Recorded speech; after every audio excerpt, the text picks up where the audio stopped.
Rolling in 3, 2. Are we rolling right now?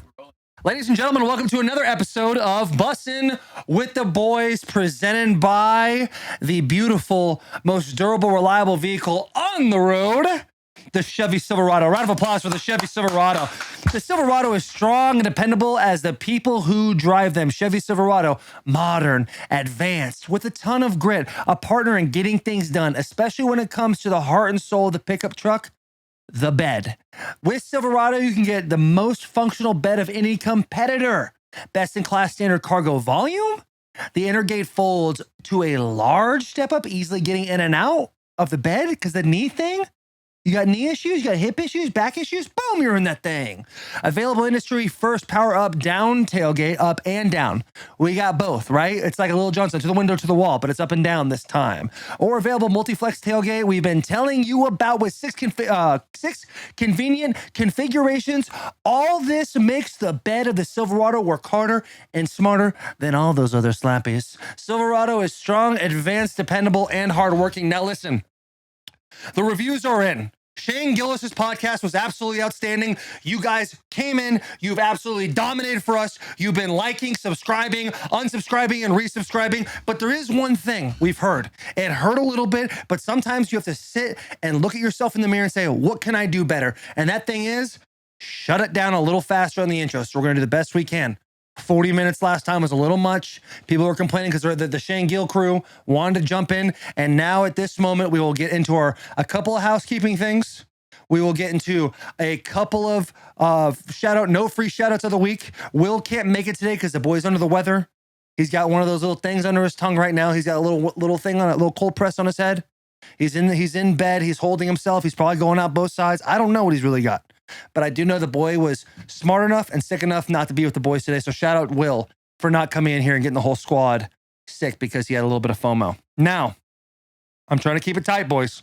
We got a lot of things to touch on. But the first thing we should touch on is our favorite segment of the week. The shout out, no free shout out of the week. Let's do it, boys. Let's do it. Now we are missing Bloss. He had surgery last week. He's out. I'm sure there's been something about 49ers, so I'll just do it for him. Shout out George Kittle. Shout out 49ers. Shout out every single player that's ever played for the 49ers. You're the greatest NFL player of all time. We love you guys so much. Yay, Bay Area. Fuck yeah, dude. All right, let's move on. We are now on JP, who's sitting in Bloss's seat. Bloss, I know you're listening because you love it. You should be a little upset with JP, but it's not about that right now. It's about shout out. No free shout out of the week. JP, what you got? You don't need to start beef, man. No beef. You don't need to start beef. I can't wait to hear it though.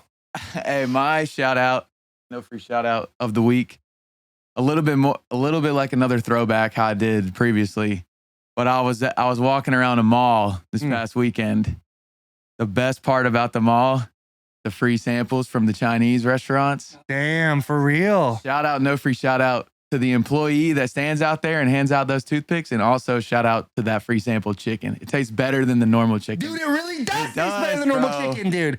They must have put some crack cocaine or something in there. They got to put something a little illegal in there. And you taste, I got to get this. And then you get the meat and three of whatever the Chinese version of that is.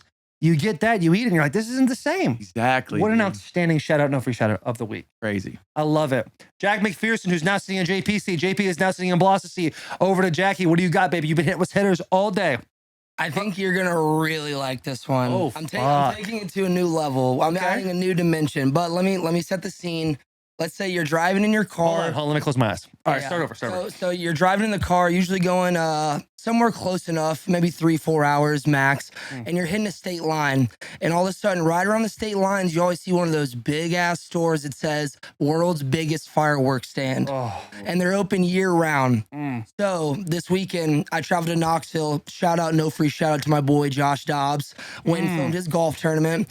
But on the way to Knoxville, I passed one of the biggest fireworks stands. So I go in there. And of course, I'm the only person in there, probably the only person that's been in that store since July. How do they pay their taxes? Who knows? But these guys wanted to sell me everything in the store. I didn't have the heart to tell them what I was buying them for, so I literally lied and said that I was getting them for my nephew, which I do not even have a nephew. So anyways, you can open your eyes now. Okay. So shout out, no free shout out to the fireworks stand, but I brought some black hats for the boys. Black hats. So bearing gifts. The man comes bearing gifts. I feel bad for Will and Bloss. Go Toss ahead some and things throw up one here. Toss these get one things up here. And then obviously I had to get some of the M80s. And the man made it very clear that they were waterproof. He would not. Oh, he let you know. So after Bunker this, Busters, after 100 this, count. We'll go out in the parking lot, maybe in the alley, and hit a black cat for the old times. But Put in an apple or something like but that. shout out, no free shout out to all of the grinders out there in those fireworks stands that only operate in heavy traffic between July 1st and July 7th. No shit, dude. They paid all their bills in those 4 to 3 days. I don't know, but I mean, I was probably the only customer that's been in there in months. So Dude. shout out those guys. Outstanding. I loved that shout out. That was, and you know what, dude? Growing up in Arizona, highly illegal. You know why? You blow on something too hard. You snap your fingers a little too hard. There's a whole fire going on. It's a desert, baby. You give this to an 8th grader in Arizona, you better watch your fucking hat, dude. This is the shit right here. Hey, that's great. Hey, he did a shout out, no free shout out of the week, but he also bring gifts. I'd give the edge of Jack in this one over JP right now. I'm not saying it's a competition. I'm not saying it's a competition at all. They were both outstanding, but I will say it was pretty great. And I know Garrett probably doesn't have gifts, so he knows he's under these big. He had brought in he brought in a sample? A sample on a stick, Bro. A couple days old. I don't know how that would have gone over. I'll tell you what, dude. I'll collab on that, Jack. I'll collab on them, baby. Let's go. Starts with taking a chance. Next up and last up, because we're missing Bloss. Bloss is out, so JP's sitting in Bloss's seat. Jack is sitting in JP's seat, and Garrett kind of sitting wherever the fuck he wants. He's like a nomad in this place. Garrett, what do you got for us, babies? My shout out, no free shout out of the week. The boys are dropping merch this week. Oh. We have 3 In-house? new tees and 3 new hats. So I come with gifts for everyone. Okay. I love that. I fucking love that. And when we put that thing down in the merch store and people see those things, they're incredible. I've gotten a little sneak peek and I love them. Now, let me ask you this. You sent me some hats to go off of. And you said pick 3. I never picked 3. Not those? Not those. Whatever Those are in store. Those are coming for I think the fall. When these things drop, those hats I'm talking about right there, these ones are gonna be bangers too. Don't get me wrong. When those other hats drop, you might have to cancel the competition on hats of all time. Christmas. Dude, cancel it. Hanukkah, Christmas, all them winter holidays, dude. Shut them all down. Yeah. Because that shit goes fucking hard. I'll be quick because we're already running in. We told ourselves 15 minutes and we're literally at the halfway point right there. We just hit the halfway point right there. My shout out, no free shout out of the week. I think I fucked that up. It's okay. Goes to, and this is kind of a, you know, this is kind of a, Here we go. because I'm employed. But my shout out, no free shout out of the week goes to Hang 'em Down Low, Steel Trap, Big Balls, John Robinson for handling the draft the way he did. Thursday, hey, what's that old thing? They had us in the first half, I'll be honest. That shit happened. Thursday night happened. We trade up. I'm sitting there, and for 2.5 seconds, I go, yo, Taylor, what's happening? AJ Brown's gone. My agent texts me, says AJ Brown is gone. And I'm like, what did we get? The entire Eagles franchise? Like, what are we about to grab here? They say the 18th overall pick or 16th overall pick, one of the two, and the 101st pick. Now, first things first, your first thought is, I don't know. Because AJ Brown, he's played in the league for a few years. He's an absolute stud. He's young. He's going into his prime years, all those things. And he takes this kid, Traylon Burke, who is about to be my new teammate. He's a little chubby in the face, so it made you nervous at first. I just have halfway problems. But then you just realize he's just a country boy, dude. This kid fucking stabs boars. And then he goes on in the draft. And at first, I sent a little tweet. I say, hey, Titans fans, how do we feel? I had over 2,000 replies. And about 1,995 of those things were negative. 5 of those guys were like, and J-Rob, we trust. Those people got murdered. Then Saturdays when the draft, Thursday, Friday, Saturdays when the draft ends. I'm in New Orleans. I got a cool new tattoo. I walked into a shop and just randomly got that. I'm in New Orleans. I say, people, how we feeling? How do we feel about this new little deal? And it almost seemed like a reverse reaction. People are very excited. Now I know the Malik Willis thing. Malik Willis, that's how you say his name. Malik Willis, everyone was real excited because everyone for some reason hates Tannehill. Yeah, it's not like he just brought this franchise back to life. It's whatever. But the Malik Willis is a big one. I think that kid from Ohio State looks like a stud. You know, he does have that one play against him and second overall pick, Aiden Hutchinson. Aiden put in the absolute speak on him, which I've been binked, so it's okay for me to say. We get an absolute stud in Hassan Haskins. He's not going to be Derrick Henry. Don't try to make him Derrick Henry, but the kid runs fucking hard. He gets after it, gets a corner in the second round. Now, hey, when we grabbed a corner in the second round, that's when everyone was like, fire his ass right now. Fucking fire John Robinson. And listen, we won't know if trading AJ or what happened between AJ and the team. We'll never know. I might know. Some people, Ben Jones might know. But you guys will never know, right? And we won't know if it was the right move or not, I would say for 3 years, 72 months. That's all we got. But I will say for John to do what he did, stay the course. He handled adversity from the fans. He probably didn't look at it, but he knew he made a very aggressive move and then kept going in the draft. And to have the pendulum swing the way it did from Friday to Saturday, another 72-hour mark, and that man changed the hearts and souls of the entire franchise, I'd say that man deserves a shout out, no free shout out of the week. Am I right? Am I right? So shout out John Robinson, my boss. Thank you for not cutting me. That's always outstanding. It's always a win when you get to stay on the team for another year. I love that. And a lot of people did say, I wish that was you, Taylor, instead of AJ. People said, I wish that was you, instead of AJ. Here's a little spoiler, guys. It's a completely different game, right? Completely different game. My cap hit, AJ, what he wanted. It's just a totally different game. We're not playing the same stratosphere. It's tough to do. I'm going to give us 2 extra minutes. We're going to go 17 minutes. I want to know, JP, you don't care. So I don't care if you speak in this or not, but I want to hear from a couple of homegrown cats how they feel the Tennessee Titans draft went. So Jack, I'll let you have the mic first. Give me your full bit, baby. You can take as long as you want. We'll get to Bert Kreischer in a second. 2 episodes. It's unbelievable, but Jack, you're up. Yeah, I mean, obviously AJ being the probably the biggest news in the entire draft over every team. It was the most shocking. Twitter was an absolute shitstorm for a couple hours. We were all battling for our lives. I obviously love AJ to death. I've got the AJ jersey. Still wondering when I'm going to get my refund for that. So AJ, if you're listening, maybe shoot me a 80, 100 piece because, I invested in that jersey. But anyways, I'm also really excited for Treylon Burks. I think he's going to be a stud. He's a grinder. He's a kid that you're not going to have to worry too much outside of the locker room, I feel like. So I feel like he's going to be dialed in. Obviously, there's... Why do you feel that way? What makes you feel that way? Like the country aspect. He comes from like a smaller town. It just seems like he's a kid who's just like all about ball. Like there's not gonna be too many distractions on the outside. Again, I don't know the guy at all. I've seen him play, a few times, mainly when Tennessee was playing Arkansas, stuff like that.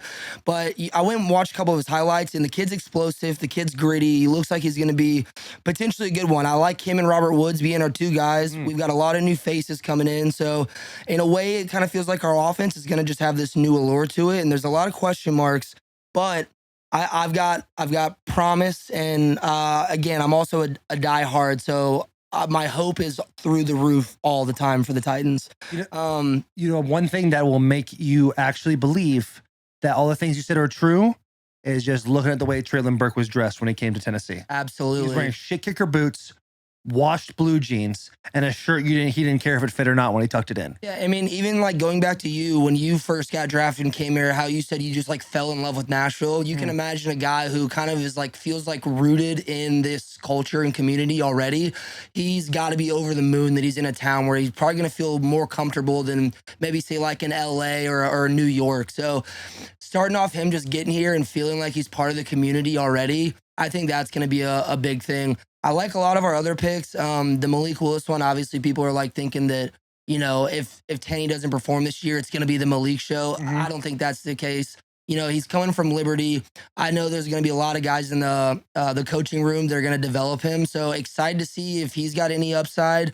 Other than that, I mean, obviously the main thing was the AJ trade. I'm devastated that he's leaving because he was the first big franchise receiver we've had in over 2 decades, and the whole town loved him. I mean, he was full of charisma and just a strong go-getter. But I hope the best for him with the Eagles. The one thing I am concerned about, no matter how well Treylon Burks performs, if AJ goes to the Eagles and has like the best season of his career, people are just gonna think that we fucked up. But I don't know. That's my take on it. I hope the best for AJ. I like a lot of our new guys. I think there's going to be some grinders out there. Excited to see what comes in the fall. Before you pass that mic off to Garrett, would you have given AJ Brown $25 million a year? No, it's just so much money. Why not? I just don't see it being like anything like with our team. You said it so much that like the locker room aspect is like something that most people don't see in the NFL. They'll talk about it almost being like a high school atmosphere where it's like everyone's just like ride or die for each other. And I feel like in a lot of these locker rooms, people getting paid, people trying to figure out where their next paycheck's coming from, how much more they can get. It feels different in Tennessee. Obviously, me being a fan, never playing it down for the Titans or in any competitive football, it still seems that it was just too much. If he had maybe missed some of the injuries in the last year and a half and really was like the top one or two dogs receiver wise in the NFL, it would have made more sense. But I'm happy it worked out for him and he got the bag with the Eagles. One of my roommates and best friends is a huge Eagles fan, so I'm happy for him, happy for the city of Philadelphia. I don't feel like there was more pros than there were cons giving him that much money in 4 years. But again, we could always be wrong. We could always be right. So we'll just see. Yeah, at one point in this year, it will absolutely be the Titans are absolute idiots because something will happen. And then at another point in the same year, there's going to be that thing that say Titans are the smartest people in the entire world, right? There's always going to be that contrast. That's the world we live in. That's the game we got to play. Garrett, what are your thoughts on the 2022 NFL draft? And before you say anything, a lot of people are here to see Bert Kreischer. A lot of people are here to jump on, see the boy. And they're probably wondering, why the fuck are these guys talking about Tennessee Titan football? That guy, Bert Kreischer, is unbelievable. It's a 4-hour podcast. We're splitting up into 2 on Tuesday and on Thursday. And from now, for the next 8 weeks, we're going to have 2 episodes a week for the next 8 weeks. It's going to be unbelievable, a little bit redundant, but it is the case. Bert was unbelievable. However, we are based here in Nashville. If you don't know me, my name's Taylor Lewan. I play left tackle for the Tennessee Titans. Will Compton played for the Tennessee Titans. We are based in Nashville. The boys played here. So if you're kind of wondering what the fuck is going on, why can't we listen to Bert Kreischer? We're just kind of breaking down the biggest news to us in this world right now. And if you want to, you can probably fast forward, I'd say 3 minutes and jump right on to Bert if you want. But I think you like to stick around for this because Garrett looks like he's got a noggin full of knowledge he's about to drop on us right now. Garrett? So I was at birthday dinner for my girlfriend when the AJ news dropped. The one you apologized to at the live show. I apologized to. I probably owe another apology because my attention was blown as soon as my phone started going off about AJ. Yep. She looks at me, she's like, what? I'm like, well, AJ Brown just got traded, so everything's fucked. Yeah. She's like, okay, great. Here goes this dinner. Like, we just sat down. Yeah, the dinner's over. Great dinner. It did suck seeing that AJ left. I think for the first time I saw how the business works because we had a pick at 26 and then we had a pick at 90. And the amount of picks we picked up throughout the entire draft by moving around, trading AJ, obviously, we left with way more players to add to the roster. And after last year, you can see it's a next man up mentality here. And having more people, I think, was very crucial. And I think all the guys we got are very skilled at their position. Like Jack said, Traylon Burks, a grinder. He torched Bama. Torched Bama. I did see those highlights. He did got to go off on Bama, didn't he? Torched Bama. And then the next guy we picked, the corner from Auburn, torched Bama too. Oh. So I'm very familiar. Glad to have him on our team. No doubt. I think the drafting Malik Willis, it's obviously going to cause controversy on Twitter, but I'm a fan of having a little bit of a battle in the QB thing. All it's going to do is make Tannehill play better. Yeah, we got a guy from Ohio State. Looks pretty solid. And my favorite pick is probably Hassan Haskins. Jack and I were... Gotta love Hassan Haskins, dude. Jack and I were at the Michigan-Ohio State game in the big house, and that boy went off in the snow. Little racist, you said boy. Well, because you're white, right? No, we can cut that. We can cut that.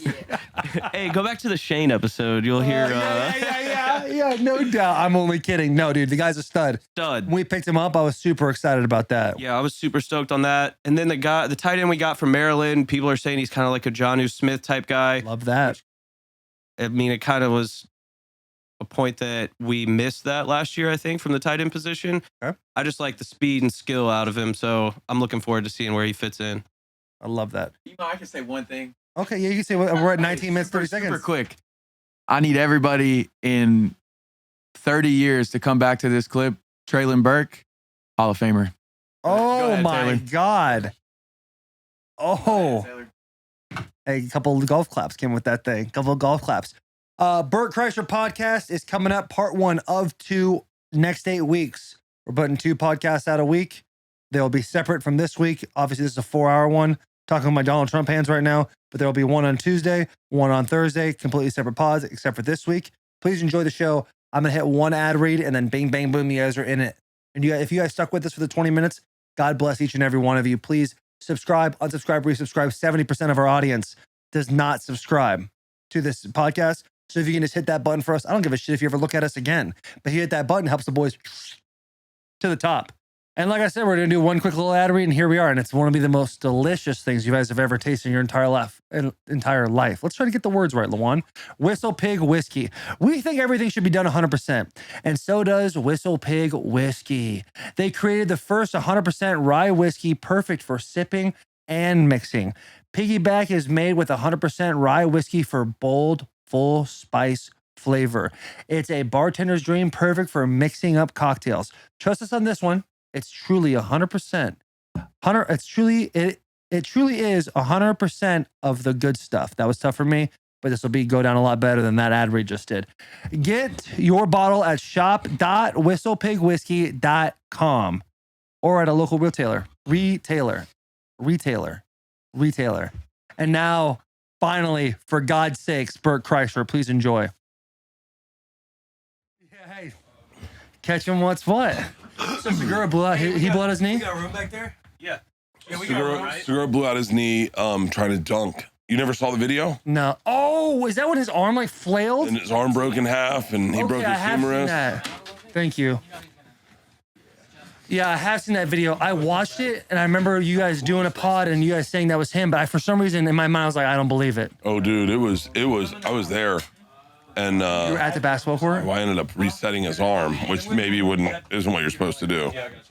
But like his arm was broken and spun around backwards, and so I was like, I just Thank you, Jack. spun it in regular. Like if you see it, it's instinctual. Is it broke in half and it went back? It was going like this. Yeah. He broke his humerus in half.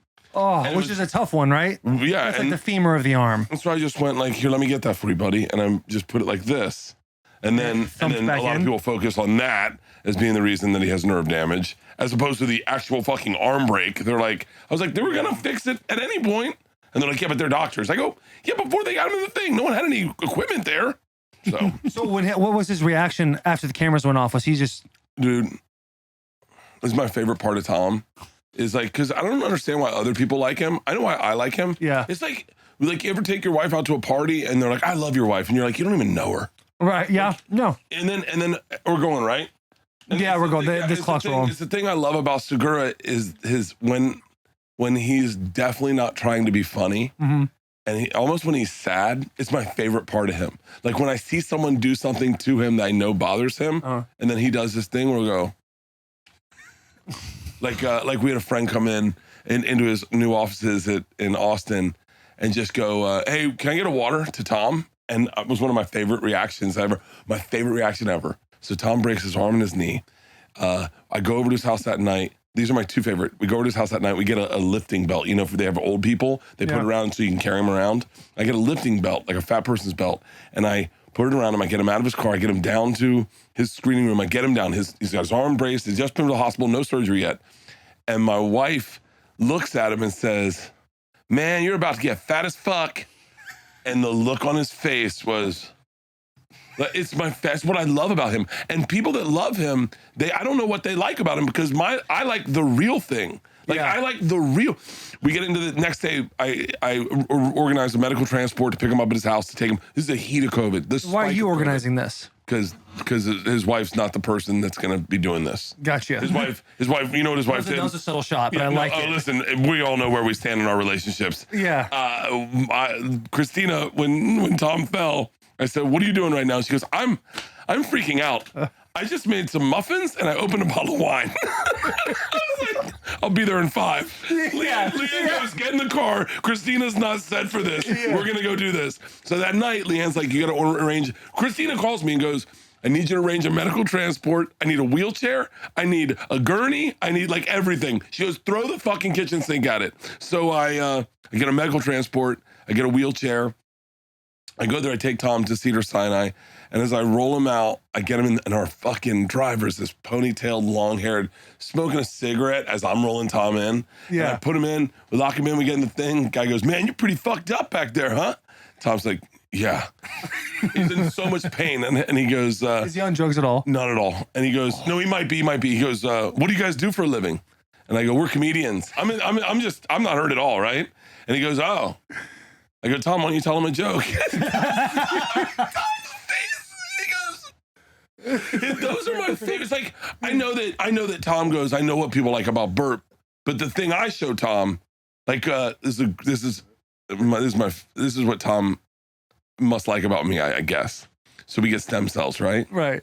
So they In give your us- elbow? in my elbow. Yeah. Tom organizes it, and I'm melting down. I don't want to do it. I'm having panic attacks Why about did it. you have to get the? It was a Tommy John surgery, or No, I was doing my movie, and I blew out my tendons in my tricep and ripped my tricep. Oh, you're going off. hard like that.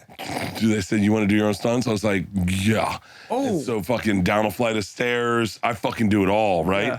Well, I also fucking went a little too hard, blew out all. going down the flight of stairs? Fucking falling in the forest. And and so I fuck up my elbow. My tricep retracts like 7 centimeters or whatever. They have to pull it back down, attach it. And I've been having a hard time rehabbing it. And Tom goes, we're going to get stem cells. So we go get stem cells. I'm a pain in the ass. Finally, I decide to do it. We get in his car, and he knows my brain so well. It's my left arm, and we're in his car, and I start having a panic attack. I go, I think I'm losing feeling in my left arm. I don't say it. I'm just doing this. It's silent in Tom's car. I'm doing this. And he's driving. He goes, you're fine, buddy. You're fine, buddy. You just Did breathe. it work? Did stem cells work? I think so. I mean, I don't like. Where did you get them done in LA? Placebo, but I don't think stem cells are a placebo thing. The thing, 100% getting up not off a a couch placebo. like You know what I this, mean? like this, Yeah. if I did it before, I would feel it in my tricep. Sure. I don't feel it. It feels regular now. And like I went in that day, that next week, a full week later, we were at Penn State and we had access to their facilities and we were benching and I was doing 135. We were doing it. 335. Yeah, I was doing 335 right before I went to Serbia. I was in the best shape I was in. I was doing 235 as my bench, and I was like, I never benched 235 in my fucking life. You're cranking them out? Cranking them out, boom. Yeah, that's not Felt placebo. so- Placebo is like the fucking those little wrist wear with Little the copper. bracelets or Where you're in the mall and they're like, hey, let me push you around. You kind of get tossed around. They're like, hey, put this on. Then you put it on. Yeah, You yeah. push it and you're like, fuck. I'm baseball kinda players, they sturdy. always wearing them necklaces and stuff like Yeah, that. yeah, yeah. And they Baseball wear. players are- Do you remember like in the I guess the 2000s? Yeah, the 2000s. They would have like 17 bracelets and shit on and necklaces. But Like, what the fuck? baseball players are the most superstitious out of all the Gotta athletes. be, without a doubt. I agree with that 100%. And I remember them teaching us superstition playing baseball. They would be like, That's so true, though. Yeah. That's they'd be 100% like, true. first thing you do when you get in the batter's box, okay, with hitting coach, clean out that batter box. No one's footsteps are in there. Yeah. And I remember thinking, how does that help? Yeah. But then of course, you'll see a lot of dudes do it. You go into the batter's box, you go in and clean everyone's footsteps out so that you got a brand new batter's box for you. No one else And I mean, I did it I had so many rituals when I played baseball that it made me fucking crazy. And I had to wear a mouth guard. I had prayers I had to say. I was You had a mouth guard in baseball? I had a mouth guard in baseball. No shit. Yeah, because I was like, Pacifier mouth guard. dude, I was a fucking. And then towards the end, there was a solid chunk where I got the yips, and I could not throw the ball from third to first. Really? Like legit could not. Oh, it's fucking horrible. The hardest part of the superstition is creating your superstition. Because when you get into baseball, you're like, okay, I really like the way Luis Gonzalez kicks his leg out. Yeah. Oh, I'm gonna try that. And you do it. Then you see Chipper Jones like throwing the bat like up and down. You're like, oh, I'm gonna do that. Yeah. But then you strike out. You're like, I got to go back to Luis. I can't do that. And then you start playing head games with yourself, and now you have like 15 different things you got to do. It's I didn't realize I was going crazy. I had OCD. I still have OCD. I have superstitions in real life. Like I went the day I was just telling you, I got a full blood panel from my cardiologist.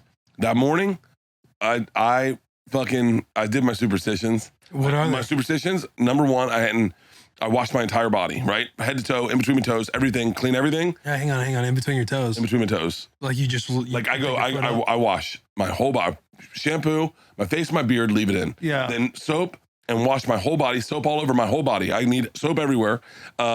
Wash my, like an ice skater, wash my feet. Are you like moving the shower head, trying not to get any water on you too? Like you just gotta yeah. I shower head off to the side. You say full suds. Full suds. Get down, squat down, do a prayer. Yeah. And my prayer What's the is squat like? It's been rough lately. It's been better at times. Is that what your squat look like? I just sit on the bench in the shower. I don't know if you're sitting on the bench, you're like kind of like bobbing up and down, letting the knees if get I'm working. hungover, I'm moving around as in the squat like motherfucker. And then Get your hand on the ground. And then I throw. This is fucking gonna sound insane. I throw circles, 3 circles around everyone I love. I throw circles around myself. Wait, what do you mean? I throw circles. I don't know how to say it. And then if I'm Like pictures, you go by pictures and just do this. I throw circles. 1, 2, 3. I'll do it for you guys right now. 1, 2, 3. 1, 2, 3. 1, 2, 3.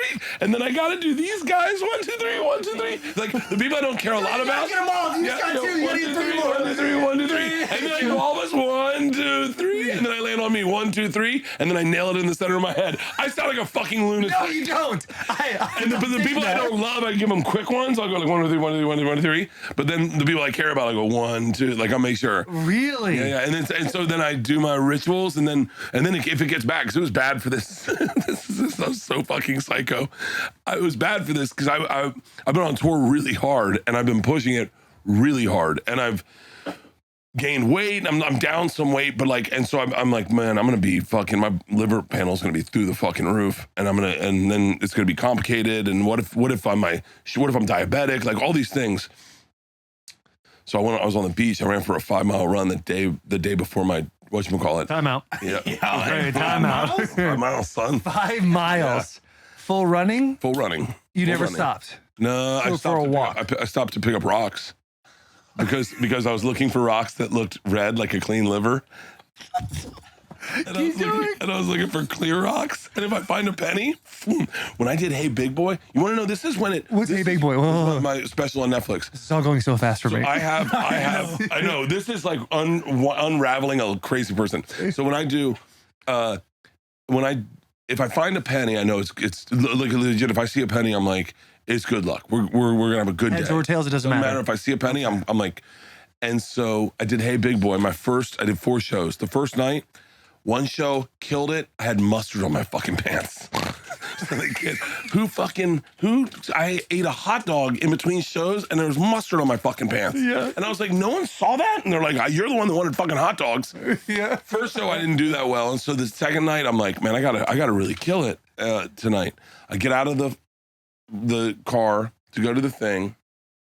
And at the last second, I just look back into the car to see if I left anything. And there's a fucking penny sitting right there. And I look around, I'm like, you're watching, huh? Grab the penny, murder Hey Big Boy, murder it. 2 destructive fucking shows in Cleveland. And then you want to talk about luck? It airs March 17th. Stay-at-home orders kick in March 13th. Everyone in America is in their house the day Hey Big Boy shows up on Netflix. It's like the fucking number 3 special they've ever had because everyone was at home. Everyone. Segura says the next week, he's number 2. Like, it's literally like the biggest. And so I was like, that fucking penny, man. Gotta be. Good thing I washed my whole body that day. And pray squatted and pray Squatted. 1, 2, 3. Circles 1, around. 2, 3. 1, 2, 3. What's the prayer like? How long is that prayer? You don't gotta say No it. prayer. No, it's. I'm sure you do a little prayer while you squat. So what I do when I squat is I go. I said it's yes or no, and so I'll go. I'll say, hey God, are we gonna have a good day? And he goes, yeah. I go, is my liver panel gonna turn out? And he's right, and he goes, you're fine. And I went, for real? But I let it go quick, and I go, for real? And he goes, you're fine. And I went, no. He says that back to you, or is says- you're also playing God in your I'm script? like, of course I'm playing God. I don't know. I'm gonna cast another guy as God. Jesus Christ. No, it's To cast another guy. it's funny because It's fucking Tom Cruise. my wife will see it. She'll come in and if especially I do it all the time when I fly. I do it every time when I fly. And then if something big's happening, I do it. Those are when my rituals come in. My wife will see it and she knows me well enough, and you'll just hear her giggling in the side. I'm just sitting in a shower and just getting through my ritual, and then she'll just go, "Are we all good?" I was like, "Yeah." She goes, "You cover all of us?" I was like, "I got us all. We're all good." Dude, I love that. Is that when you guys? Hold on. We got to backpedal. We just had 12 minutes. I gotta ask a couple True. questions. Yeah. When Segura gets on in this taxi and the guy, you tell him to tell him a joke. Yeah. Did Segura tell a joke? Oh, you're all the way back. Get back. No, Did he he say the didn't. joke? No, he did not. Okay. I said, I then, the best was every time someone came in, they go, "How did this happen?" And I just go, "Basketball. We were playing basketball." And everyone will go, look at Tom and go, "You play basketball?" And it was my favorite. And you shouldn't be playing basketball. And Tom goes, "Yeah, I know." Right before we played, he said to me, he goes, "Hey man, let's take it easy. You know, the number one way dudes in their 40s get hurt and for the rest of their life is by playing basketball." And I was like, "Shut up." Right before you guys played. Right before he blows out his patella, ruptures it, and breaks his fucking humerus. Blas did the same thing. He's I playing know. slam ball with some third graders. Hey, dunking on them hoes though, right? nice, Letting them know. Letting them know. For that Kobe between the legs. Damn. Fuck. Snapped his He fucking said it patella. you said it blew out in the air? Yeah, it blew out in the He air. said it felt like somebody threw a bowling ball at his thing in the air. I think that's impossible. Oh, it really happened. I'm be so serious. I really think blowing your patella out in Maybe it was the just air. it just took a second. Yeah, I Yeah, think I'm it with was that. like a It's above delayed it, and then pop. it's just about to pop, and then just It's fucking funny blew that up. you really hear the done? pop. You really hear the pop. Yeah. Like when I ruptured my arms, I was tackling the dude to take him down the stairs. Yeah. And I grabbed him, and my thing is that I think my scapula was tight, and that was fucking up my tricep. So I went and grabbed him like this, and as I heard pop, pop, pop, and I went, "Oh, I just blew up my tricep." Like I was like, "Oh my God, I just blew up my tricep." Oh, I just blew my And then chest. they're like, "What do you want to do?" And I was like, "Let's just finish the scene." So it was like the last actions part of the movie. Yeah. And so I was like, I looked at the director, I go, "Hey man, I'm getting surgery when I get back anyway. Like, let's just do it." And he was like, "What do you mean?" I go, if I heard it a little bit more, like I still got to get the surgery. So let's just fucking do it. And he was like, "Okay." And he was like, just fucking go. And everything you see in the movie, my arm is fucking my triceps completely detached. Really? And I'm just fucking going hard as fuck, going, fuck it. I want it to look real. And I was a fight scene, and I punched the guy for real and he's an MMA fighter. So like he goes, "You're not gonna knock me out. And you're not gonna hurt me. So just punch me." And I go, How'd that make you feel? By the way, yeah. Like, hey, just fucking hit me. You're not gonna knock me he out. literally- Look at you. Yeah, you're not going to do an ounce of damage. Yeah. Yeah, he literally said, he goes, "You can't hurt me, so just hit me." Yeah. And I went, "Okay." And so I just fucking, it's a very realistic fight scene because I just fucking punching this guy as hard as I can. And he's eating it. And I fucked his whole, there was all cuts on his thing, so I have my ring on. There was Yeah. cuts on his thing from his side. And Ribs? yeah, he came into my thing. My arms all wrapped in ice. I'm fucking drinking vodka. At the end of the day, it's Father's Day. It's Father's Day when this happened. My fucking family's having a big party. I'm like, motherfucker, I'm in Serbia. My arms fucking, I know I need surgery when I get home. I still have a month of shooting, right? And he comes in and he goes, "You got me good." And I went, "Really?" And he lifts his shirt up, and it is all red from my ring, just wham, wham, wham, wham. And I was just punching him as hard as I could in the stomach. By the way, I didn't even knock the wind out of the motherfucker. He's just eating it like He's that. just eating it. Dude, he's a fucking badass. What a unique experience for you to realize that there's human beings like that in the world. You know? You got it. That's what, not enough people know that. Like when you walked in, did you notice that I was like looking at your body a lot? Because I was like, that they don't make them like that. Like they're not supposed to There be you like go. that. Hey, I'll take that. Hey, that's a big change from a week ago. Hey, no, that's crazy how there's like human beings. You just look at them and you're like, holy shit. But it goes the opposite way too. I was at Zany's last night, and this little dude was there wearing a tank top. It said "Gay for Democracy," and I was like, "Yo, that shirt's hilarious." Yeah. And he was, "Oh, it works perfect because I'm gay." And he was like ushering people in and out, and I see his little tiny hand kind of come out the door and like wave me over. And I'm looking at his little hand. I'm like, damn. I bet dicks look so big in that little tiny hand. You know what I'm saying? Massive. They put massive in those little hands. But it kind of goes with everyone. Everyone's bodies are just totally different. Yeah, but like, Yeah. Do you remember the first time you found out not all boys had the same size dicks? Like when that came out wrong. Do you remember the first time you went into a locker room and everyone was naked and you were like, "Whoa, hang on, we don't all have the same size dicks?" And you were like, I remember one dude had a hog and I knew him And he was my size and my age. changed your And life. I just was like, oh, I'm not taking my pants off in here. Shout out to Jeff Hartley. Dude, He Shout out still has Jeff. a hog. God, I remember that being like one of the biggest insecure things in high school is when people started hooking up. So numbers are real low. Everyone's in the 1, the 2s, and the 3s. And you hear about Comp. He's got a fucking massive. No, Justine, she told me he's got High a school big. too is funny because it's so exaggerated. Like you either got Yeah. a monster or you're super little, Or super you're little. loose as hell, or like, oh, that thing's tight. Oh, she crazy When you're like loose. talking with the boys, like, oh, she was tight, man. Yeah, and it's like you don't really know. Yeah, you don't I was really in middle fucking school know. one time. I was in middle school one time, and there was these 2 kids, and they're like, they got their pants sagged down. I was dressed the same exact way, but their pants are sagged down, big long t-shirts, and this dude's talking about fucking. He's talking about fucking. And I'm like, yeah, man, I've had sex, and he's like, really? What's the pussy do when you're having sex? And I'm like, That thing's it tight. moves. It moves.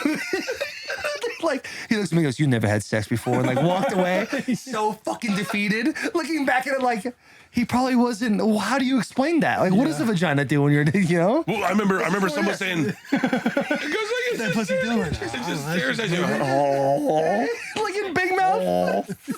I remember someone goes like, someone was like, yeah, you know when they have an orgasm and it starts going whack, whack, whack, and I was like,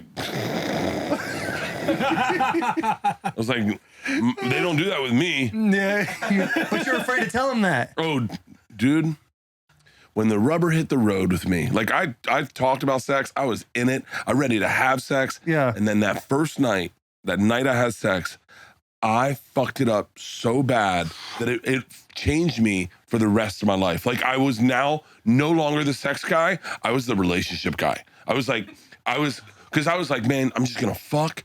I wanted to fuck so bad. That's all. I dated this chick in 9th grade. I was like, are we gonna fuck or what? And she was like, it's a little young. And I was like, then it's over. And then I started, and then our next girl. And I was like, are we gonna fuck or not? And she was like, I don't mean, we just started dating. And I was like, done, next. And I get to 17 years old and I'm like, I am chomping at the bit. Oh shit! 17 years old. 3 years later. 3 years later. Dude. Get a girlfriend, fucking hot as shit. I knew she'd had sex before, so I'm like, cool, right? We're Yeah. good. That's when you know you're about to have a good time. Fuck yes. Yeah. And so go get in there. We go to her friend's dad's crash pad. Her dad was a fucking player. Had a Yeah. crash pad in Carrollwood, a little condo. Me and Jeff Hartley bring the same guy. Yeah. Me and Jeff Hartley bring these 2 Did chicks. you know he had a hammer then? I've known he's had a hammer my whole fucking Everyone life. knew. Everyone knew, and he fucked. Did you get okay? I'll ask this Keep question going. later. You keep going. No, you you keep keep going. going. No, you keep going. Okay. Oh yeah. So we You're get 2. sweating a lot. We Dude, get, I just finished a You workout. sweat so Bro, I just finished a workout a little bit ago. I'm a little affected right now. I'm a little affected. So we get a case of Natty Light, Pet Cemetery, and 2 condoms, right? We're like, we're gonna lock it down. Condoms from inside the gas Amico, station from bathroom. Amico bathroom. Yeah. Amico 75 bathroom cents? on the corner of Ehrlich and Dale Mabry. All right. So yeah, these are real stories. So These are real stories. I love a small detail in a story because then you know it's true. So we go to her house, we go to her dad's crash pad, we watch the Pet Cemetery, and then my chick's like, hey, do you want to go into the bedroom? And I'm like, it's happening. Yes. I look at Hartley, fist bump, walk into the bedroom, kiss, kiss, kiss, let's get to business. Get her naked. I still have all my clothes on. Right. Get her naked, and I'm like, all right, time to perform. Drop my pants to my knees. I have my baseball jacket on. I have a hat on. I have my shoes on. Drop my pants to the knees, pull the condom out. I am now shaking. And I'm like, this is odd. I didn't think I'd be shaking at this moment. I undo the condom, and I've never seen a condom before. And I'm like, okay. My mom rolls my socks up. Yeah. I unroll them before I put them on. That's how we put on condoms. I've never put a condom on before. So I unroll it all the way, and I'm like, that's a lot bigger than I thought need. Roll it back 4 inches. And I'm like, there we go. That'll suit it. I take it. I go to slide it over, and as I push it down, it inflates. And I go, the fuck? Like, and I'm like trying to squeeze. I'm no joke. I'm trying to squeeze the air out of it. It's going. I'm making balloon animals at the corner of a bed, and I'm like, what the fuck? She's still naked, going. I'm like, motherfucker. So I get rid of the condom. I go. She goes, yeah. No, she's making. She's making. No, she's like. No, she's doing sexy noises. Whatever. Yeah, 17. I thought she was like, She's trying to do a zombie, like She's Pet trying to Cemetery. pretend she's not getting totally ignored on a bed, totally naked, Yeah. freezing her ass off. I'm wearing a jacket. So like, Yeah. So I go back out to Hartley. I'm like, hey, I need that other condom. And he goes, you're done already? I said, it's a long story. Just give me the other condom. So he's like, all right. So we do the cool hand guy shake with the condom. I go back in. Now things are making sense. Pinch the reservoir tip. Yeah. Slide it. Oh, yeah. I put the condom on. I remember putting it on, felt good. And I went, wow, I'm really primed. I get on top of her in real time. And I'm watching the clock in real time. I get on top of her. I'm in. I pull out and it's over. you're done. I'm done. Wow. And by the way, I'm so overwhelmed by the feeling that I'm unaware of what's happened, that it's already, that it maybe should have been longer. Yeah. I'm just so overwhelmed by how great it felt. I'm like, and she looks at me and goes, are you going to put it in? I look down, my dick's between her butt cheek in the bed. I didn't even fuck her. Oh my God. I lost my virginity to a mattress. I didn't even need her in the room technically. And then I'm like, okay. And then I compromise the integrity of the condom. It's completely compromised. Yeah. Start from scratch with that fucking, it's like going on a hike and going, hold on, let me jump in the river real quick before we start. Right. And, yeah, let me get my socks good and wet. Oh, this will be a fun hike. I get done and I remember going into the bathroom and hands on the counter looking at myself and going, what the fuck did you do? I mean, it's like the clearest I've only seen myself in a mirror clearly a couple times in my life where I go, I know who that boy is. One is that moment. The other is I lost a weight loss bet to Segura and he shaved my beard off. And the first time I looked in the mirror, I went, oh my God, I know you. Oh, you poor little boy. I forgot you covered yourself up with your beard. And the other time was the first time I did cocaine in New Orleans and I had to look down on that line of coke and I looked in the mirror and I saw myself doing coke for the first time. And I'm like, this isn't who you are. And then I did coke. I was like, it's who you are now though, motherfucker. Fucking let's get shit done. We can rip trees out of the fucking ground. Yeah. Holy fuck. Yeah. And then so when you got done that night, like you got up after you blew the load, you got up and went to the bathroom. I went to the bathroom. Can I have a minute? I was like, yeah, I don't even know. I was so lost in there's parts I could tell you that you wouldn't believe, that you wouldn't believe that are 100% true. And I'm going to not add them in the story because it's so unbelievable. I'm going to tell you one of them that's so unbelievable, you're going to go, that didn't happen. And I swear to you, may God strike me down with a heart attack right now if I'm lying. When I was done, I pulled my dick out and I was like, I think she's done. I think I didn't have another orgasm. I'm just fucking pumped away in a used condom for fucking 10 minutes. I get down to the end of the bed. I'm like, what the fuck? I look down on my dick and there's no condom. Oh, yeah. And I look over and it's between her legs. And I'm like, oh my God. I grab it. I swear to you, I swear to God, I grab it and it's not coming. I pull. I give it a pull. It goes, hits my hand, flies out of my hand, lands on the mirror across the room and is stuck on the mirror like those squids you throw on the wall and they crawl down slowly. And I'm like, what the fuck? I go over, rip it off the mirror, walk into the bathroom. I'm like, who the fuck are you? That is, I swear to God, that's true. And I know it doesn't seem like it could be possible. I swear to God, that's true. I was like, and at that moment, I was like, I'm going to be committed to a person. If I ever do this with another person, I'm going to be ready. I'm not going to be doing this willy-nilly with strangers. The next time I had sex was with a girl freshman year of high school that I ended up dating for 5 years. Freshman year of college? Yeah, freshman year of college. And I listened. I remember I was talking so much about sex that I wasn't listening to people. Like, right? That man was so sexually charged and got in there and fucking shit out his leg. The best post-nut clarity I've ever heard in my life. Yes. Yeah. Like, sometimes you finish jerking off and you're kind of sad at yourself. Like, you had a whole different lifestyle change. Ladies and gentlemen, we interrupt the greatest podcast that's ever happened to us in our entire lives for another extremely amazing ad read. I'd like you all to please go to YouTube, go to Instagram, go to Spotify, go to Apple, subscribe and follow, like, all the shit. All of this shit, dude. And then if we could you put a link right here in my hands? Yeah, it's in my hands right now. Yep. A link right here. All you have to do is click that and then pause it, click it, Boom, go back to it, and then you can listen to this beautiful ad by Georgia Boot. Georgia Boot makes super good looking and super comfortable boots. So comfortable, you never want to take them off. These boots will hold up in any condition without sacrifice or comfort. You're thinking of the Tennessee Titans' newest draft pick, Hassan Haskins, when he went for 5 touchdowns against the bitch-ass Ohio State University. 5 touchdowns, you would have thought to yourself, that man looks comfortable running in those beautiful shoes, and they're probably Georgia Boots. They were probably Georgia Boots, and as he was donkey stomping those dumbasses from Ohio State, dude. Head over to georgiaboot.com and use code BUSSIN for 20% off. Go Blue. Dude, I remember people would be like, man, I remember someone saying, you know, if I'm going to have sex, because I come fast. And I was like, I come fast. But I didn't say it. I was like, I come fast. And they're like, what you got to do is jerk off before you have sex with her. And I was like, jerk off before you have sex with her. We were just talking about that the other day with KFC in Feidelberg. Yeah, jerk off. And so freshman year, meet the girl, we date, we hang out. We're, you know, for like a week, we're like getting along pretty good. Go to my room and it's going to happen. And I raced down to the bathroom and I jerked off and I was a fucking champ. And I was like, all right, start listening. Yeah. And then I dated that girl for a while. I've only been with 6 chicks. So I'm not like and that is because of that first experience. And it's just like, and I was like, I don't want to, it's also, you know, I don't know, whatever. I just wasn't good at it. And I was like, I'm not going to, it's like, you know, it's like, you ever have someone, you go, hey, you want to do karaoke? And they're like, I'm not good. And you're like, no, you should do it. And you're like, no, seriously, I know I'm not good. And you're like, but try it. And they're like, I don't sing well. And you're like, try it. And then they get up and you're like, oh, you fucking suck. You're like, yeah, I knew that about myself. That's why I didn't want to do karaoke. Yeah. That's about me fucking.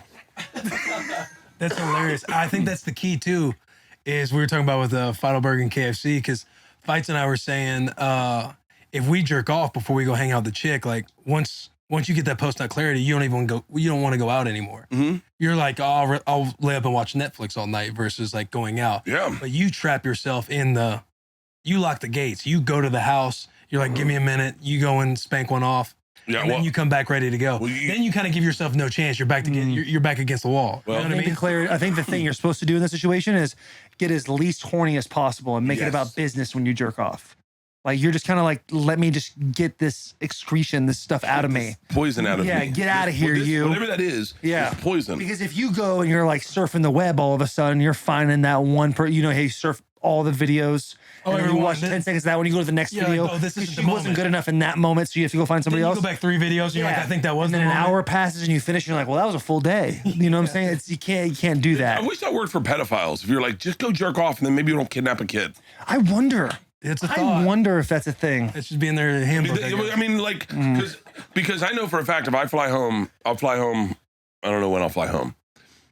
Sometime in May when I go home.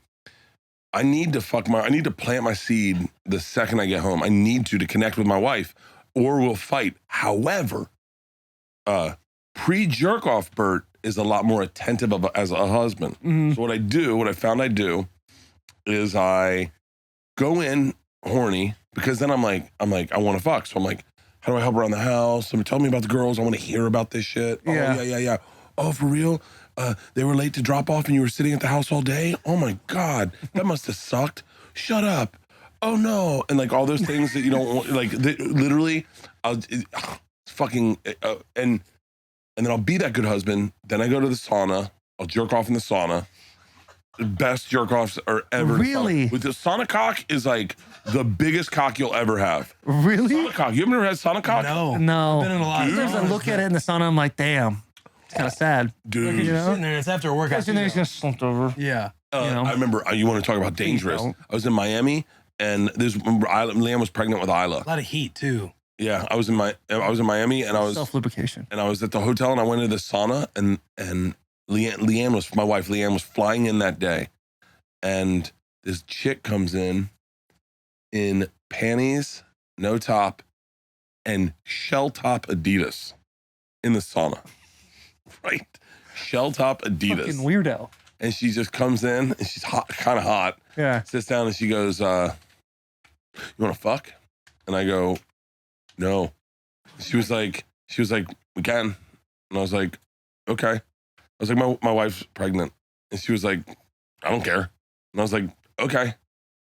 And I just sat there and I was like, I think I have to leave now. And I was like, I remember thinking like, and then I told the story to someone else and I said, shell top Adidas. And they go, I think she might've been homeless or on drugs. Who the fuck walks into a sauna with panties and shell top Adidas? She was going to fucking fuck you for money. And I was like, oh. Yeah. That makes sense. Yeah. That makes more sense. What if anybody who walks into a sauna, but it's shoes on, it's kind of fucked up. It's your dream always when you go to a sauna is that some hot chick's gonna come in and be like, hey, music playing. Yeah, and then that's the fantasy. But then when it shows up, it's never the thing you Never think what it's you gonna think be. it's gonna be. Like shark attacks. You think they're gonna bite on the side, you're gonna be holding its head. No, but it's just something to go, ow, what the fuck was that? Yeah. Not that Yeah, I mean, have you been bit by a shark? I know I got bumped by a shark once. You're lying. I swear to God. Did you shit yourself? We were at New Smyrna Beach. We were used to surf back when I was a kid. And I was with my buddy Huicho. And New Smyrna, you could pretty much walk out to the waves and then you'd paddle out past the break. But it's pretty shallow for a long way. And something hit my leg, boom, hard as fuck. I ran out of the water. Shit. And it was probably, I mean, I've been surfing since. But that ended surfing for a long time at New Smyrna. And I've been back to New Smyrna. I've surfed at New Smyrna since. And I suck at surfing, just so we're clear. But yeah, but I've done a lot of shit with sharks. I've been out of the cage with great white sharks. You've been out of the cage? Out of the cage. Out of the cage, not on purpose, but we were swimming with blue sharks. I've had, so just to so everyone knows, I've had a bunch of shows where I had amazing life experiences. So I had Hurt Bert, I was a cage fighter. I was a professional football player. I was a hockey goalie. I was a dominatrix gimp. I did all of that. I was a rodeo clown. I got mauled by a bull. Then I had a show called Bert the Conqueror where I did roller coasters, but also these bizarre extreme activities like base jumping or bungee jumping or skydiving.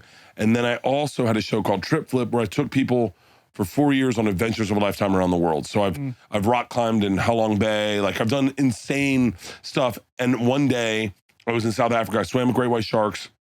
I jumped off a stadium and I rappelled off Table Mountain all within a 12-hour period. And I was just sitting in my room, just shaking, going, should I jerk off now? Like, it was like, and so I've done everything there is to do. Like anything you can think of doing, I've done. And I've probably done it twice just because for TV purposes. Fuck, Really? man. Yeah. I did not know that about I've swam with sharks. I've swam with sharks probably 12 times. Like legit, like, in the cage, out of the cage. First time I was out of the cage, we were swimming blue sharks just outside Catalina.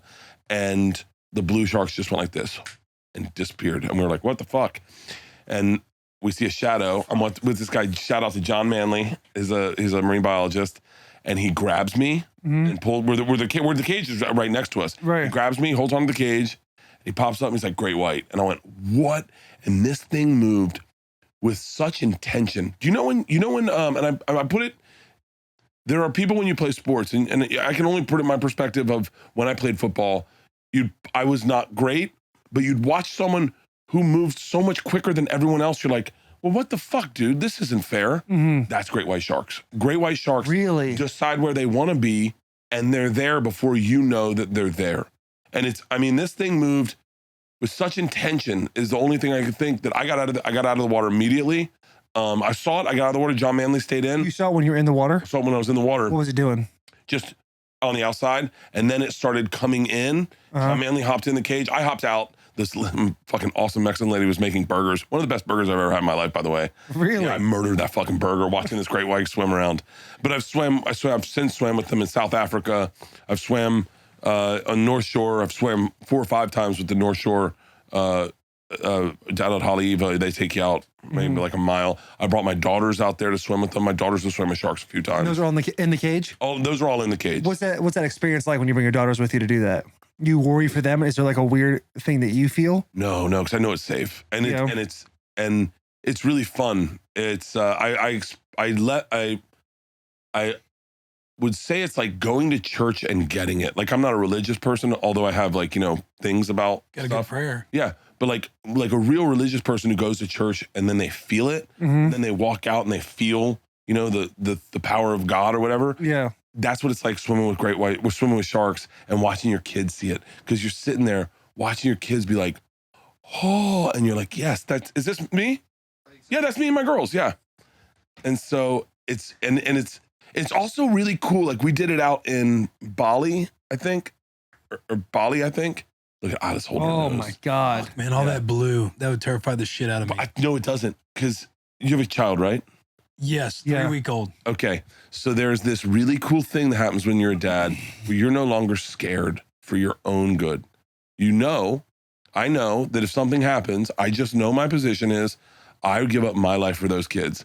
And it's crazy how confident you feel in any situation. So we were in Bali, I think. We were in Bali one time, and we were drifting the reef, and the boat drops you off one place, and then the boat goes down here, and then you just take the current down to the boat, and it's beautiful. It's beautiful, but it's just us. It's just me and my girls. It's just you in this cage, and the cage is slowly. No. Okay, In yeah. Bali, it was just us. There was no cage. They drop you off here on this side of the island, and the current's going to take you down, and the boat just shows up there. But you're in open ocean, and Yeah, that sounds a little. little sharks swim by, but it's crazy. As a dad, I'm not concerned because I know sharks aren't technically as dangerous as everyone thinks. Mhm. But I just know my role. I know my role in that situation. And so all the fear, like if I was by myself, I'd be nervous. But because my kids are there, I go, oh no, I'm fine. I know my role. It's a bizarre thing that happens as a dad when you watch your kids, because you don't have to be nervous, because I'm not nervous, because I know that I'm just going to give my life for you. Yeah. So, but we've done a lot of cool shit. Because of Travel Channel, I had a bunch of cool experiences that I could then take my kids to and show them to, and that's swimming with sharks was one of them. Yeah, you've done everything, bro. Yeah, I've never had my. sharks? I've swam in the ocean. I've gone surfing. Yeah, And there's been a couple instances where I was like, was there a shark there? But never. right, a little spooky. Well, yeah, because there was a couple times where like me and my buddy were surfing, and a bunch of dolphins showed up, and they were kind of like sticking around us and wouldn't leave us alone, type of thing. Like you'd be on it, and the wave would be coming, and the dolphins would be like on the wave with Isn't you. that cool? Yeah, but that's kind of like I guess a known thing that like a predator is around, and the dolphins are actually protecting you. Yeah. So once they started doing that, and like we caught on, he knew way faster than I did, because I'm like, oh, sick, dolphins. And he's like, Dolphins, like, hey, that's awesome, man. We should probably cruise in. Like, it's getting a little late. It's Yeah. like 4:00, and we got out. He's like, yeah, dolphins do that when there's like a predator around. Fuck, man. In It's Bora kind of wild. Bora, we swam with black tip sharks. Yeah, What little is guys, that right? Yeah, which was crazy. There's like hundreds of them all around you. One that would like come right for your face and then like veer off. But Quick little a little, fuckers. yeah, but a little creepy. But it was fun as shit. And then those things, what are the things called that killed Steve Irwin? Stingrays. Stingrays, yeah. Stingrays, bro. That's what had me a little on edge. Really? We're swimming with them, and Because they're of Steve Irwin. and If they're- Steve Irwin never happened, Oh, it I killed another dude. guarantee. It killed another dude. No, it didn't. Yeah, a Puerto Rican dude. It flew in the air and just stabbed him in the heart. Is that He a was in real boat. vid- is there a He was video? in a boat. Google it. He was in a boat, and it just flew out of the air in the boat, stabbed him in the heart. And left. Yeah. And the dude was telling us that, they didn't have their like stingers cut off or nothing. They're big, bro. Yeah. And they're swimming on top of you. And I was just like, like you're kind of like a statue as it gets on you. Like, come on, we'll do it. I'm like, Well, that's the yeah, thing. it's great. But I was Animals, you can't tell them to go at 50%. They're going to do their thing. So like whenever we did anything dangerous, you could always tell someone, hey man, let's take it slow the first couple times. Right. And then get everyone comfortable. But animals go boom, boom, boom. And there's certain things, like I worked with tigers. You do not turn your back on a tiger. The second you turn your back on a tiger, it goes into hunting mode. Really? And it is in fucking I guess that sane. makes sense. That makes a Tigers lot are of sense. terrifying. Tigers are terrifying. When I played football, you'll be able to pull this up. I'm sure you can find this. Don't pull it up yet. Let me tell the story first. So we play arena football, Los Angeles Avengers, maybe. Yeah. And I suit up. I'm in good shape at the time. I'm younger, but I'm in good shape. What'd you play when you played football? Linebacker. Gotcha. Outside Oh, linebacker. let's Yeah, go. linebacker. And you know what happened? First game, I'm in 7th grade. I'm playing junior varsity, and they put me in. I ran them. I was like, just go in, middle linebacker. First play, interception, run it back to the 1 yard line. And they're like, shit, we got a fucking savant. And so then I started for the rest of up until 9th grade. And in 9th grade, I was like, in Florida, you'd had to kind of focus on either baseball or football. And so I was like, You're playing JV at 7th grade. 7th grade, yeah. It was We do a that here in private school. Tennessee. Really? Yeah, there was like 8th graders playing at Lipscomb, playing varsity in the state championship game this past year. Fuck. Isn't that weird? Yeah, I didn't know about that either. He's like, I was playing JV Yeah. at 7th grade. I'm thinking, you can play junior varsity. I didn't know you could even do that. Yeah. Oh, that was a Berkeley Prep. It's not. So you were a stud. I would know. I was bigger than most boys. I was very athletic. I'm still very athletic. The things people think about me, they see me and they go, oh yeah, right. It's like Rogan. I told him I could run a marathon with no training at all. And he was like, bullshit. I did it. I just went out, partied the night before, went out, ran a marathon, 5 hours and 33 minutes, finished it. And everyone's like, shut the fuck up. So they take me out to play football, right? And so this is Arena League football. So What's with the boards in Arena League? I don't understand that. I think that shit is sick, dude. You like that shit? Sending people over the edge. I think it's awesome. So the first play, hit pause, hit pause, hit pause, hit pause. This is not the first play. The first play, I realize my offensive line's not going to block. You'll see this. I realize I'm the paper tiger, you know, George Plimpton or whatever. So I'm also fairly athletic. I'm also fairly competitive. So I drop back, I take a step, and I run it up the center, and I run a touchdown. This is right after practice. I run a touchdown. I blow past all these guys. Mm-hmm. Coach comes out and he goes, the fuck did I just see? A fucking comedian just blew your doors off and ran for a touchdown? You motherfuckers, there's a reason you don't start. Do you understand me? There's a reason you're not playing in the NFL. This motherfucker better leave on a fucking stretcher if you want your job. And I'm like, oh, I think I fucked up. Yeah, no doubt. Go ahead and hit play. And then this is, Go ahead and hit play. then all of a sudden it's just, there's one shot That's where you're you going right to see, there? yes, me. There's one shot where you can see me get a concussion. So they know. Oh yeah, this is, Oh, That's you right there. that's me. Number Yeah. 5. I almost broke my neck on a field goal. you can fit there. That's what I'm Yeah. saying. Look at this. When he hits me on this field goal, you're like, oh, he could have definitely broke your neck. Watch this. Oh yeah, that's okay, a but bad wait, one. wait. Here we go. This is the one you need to see. The blindside sack. Keep going. Keep going. The pads. Okay, there you go. There you go. Right here. This one's rough. Oh, fuck, man. Honkied. Yep, right there. Completely concussed. Dude, it's crazy seeing how young you are here. I know. My voice is really high too. I broke my hand. Did you really? Yeah.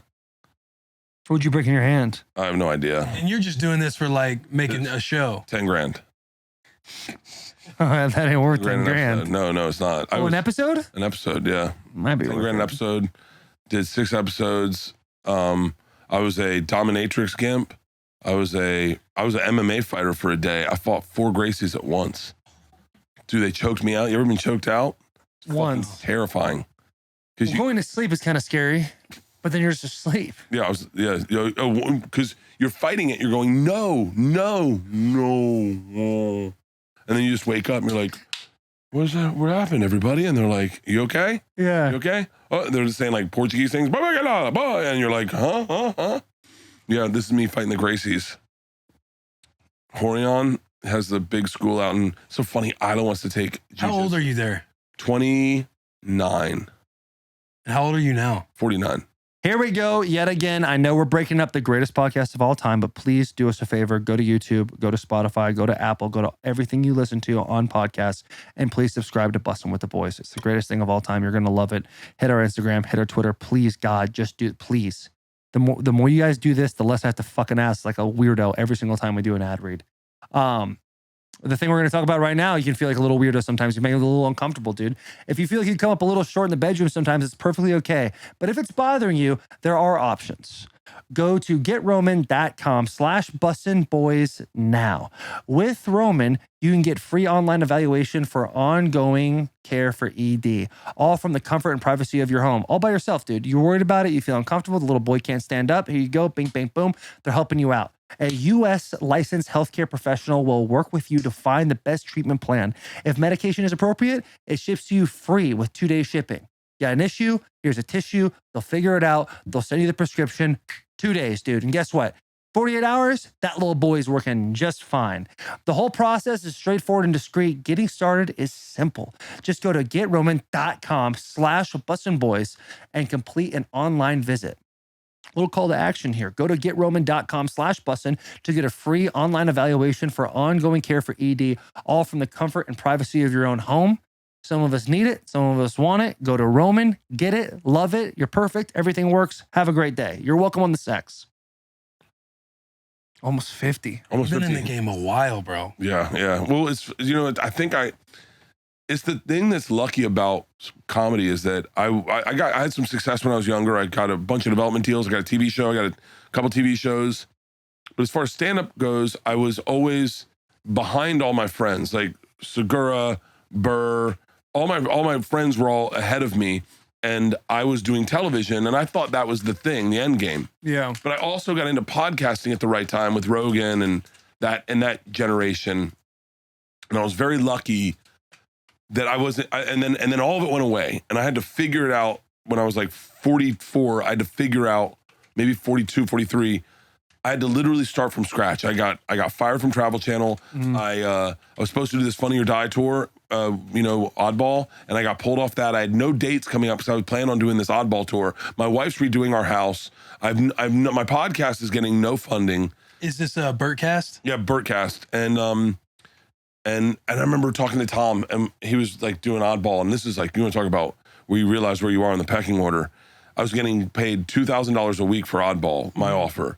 And Tom was getting $20,000 a show. And I was like, and he said, man, it's gonna be a lot of money you're missing out if you're not doing this. And I said, oh, the money's not that good. He said, what are you talking about? We're on the phone. I'm my best friend. And I said, How long have you guys known each other at this point? about 15 years. Okay, maybe. so you guys know each other forever. Yeah, know each other for a long time. And he says, he knows my child. He knows all my children from the day they were born. He knows, he knows me. And I said, it's not that, it's $2,000. And he went, what? And I said, wait, what are you getting paid? And he goes, I don't want to tell you. And I go, why? And he goes, it's going to fuck up our friendship. And I went, hold on, what are you getting paid? And he goes, all right, I'll tell you, but this can't change anything about us. And I go, I remember where I was sitting. I remember how I was sitting. My phone was on my desk on speaker, and I had my arms on my knees like this. And I made a decision. I went, all right, I love this dude. I've known him my whole life. I've known him when he was broke, very broke. I want him to be successful. I think him being successful helps me ultimately in the long run. I said, I made a decision. This will not fuck up our friendship. And he was like, $20,000 a show. And I went, and I had to take a moment and go, this is where you're at, man. This is real. This is where you're at. You're not worth anything in the stand-up business right now at all. You do not have a value to anyone. And he does. And that's cool, but you need to figure a way out of this. And I went, all right. And I just was like, I know I can do shows. I know I'm a good comic. I need to get people at my shows. I need to build a following so I can get people at my shows so that people want to see me. And if people want to see me, I'm selling tickets, then Netflix will want to work with me. And if Netflix works with me, then I can sell more tickets. Right. And man, God bless Burr, Rogan, Segura are the three guys I got to give credit to. Everyone was like on my team, like It's a hell of a team to have. it's a really great Dream team, low-key, really great honestly. fucking team to have. And Joe's like, I had a special coming out. Joe goes, hey man, we're pimping it out. We did the End of the World podcast. Yeah. Joe, it was 4 comics on stage, me, Burr, Stanhope, and Joe. Joe's like, these are the guys. And I'm like, okay, that's a good list to be in. By the way, I think I'm nothing. I think I'm garbage at this time. It's a good list to be in. The next day, Joe has me on his podcast again to promote my special. Whatever you need, man, whatever you need. Burr, God bless Burr, we start doing Something's Burning, right? Over at All Things Comedy. Segura says, let me get you funding for your podcast. Let's get you sponsorship. Let's bump your numbers. Segura, Burr, Rogan, Joey, everyone's coming on my podcast, get my numbers up. My numbers get up, I get funding. And I remember getting my first check for my first read and going, hey man, this week of reads, that's what I would have made on Travel Channel. And I was like, holy shit. And I didn't have to give any to managers and agents. And I was like, fuck. And then I started seeing the business very differently. And I went, fuck television. Fuck all of that. This podcasting's real. People are listening. They're growing. And I'm thinking for every 10,000 people, I bet that's 100 tickets I'll sell on the road.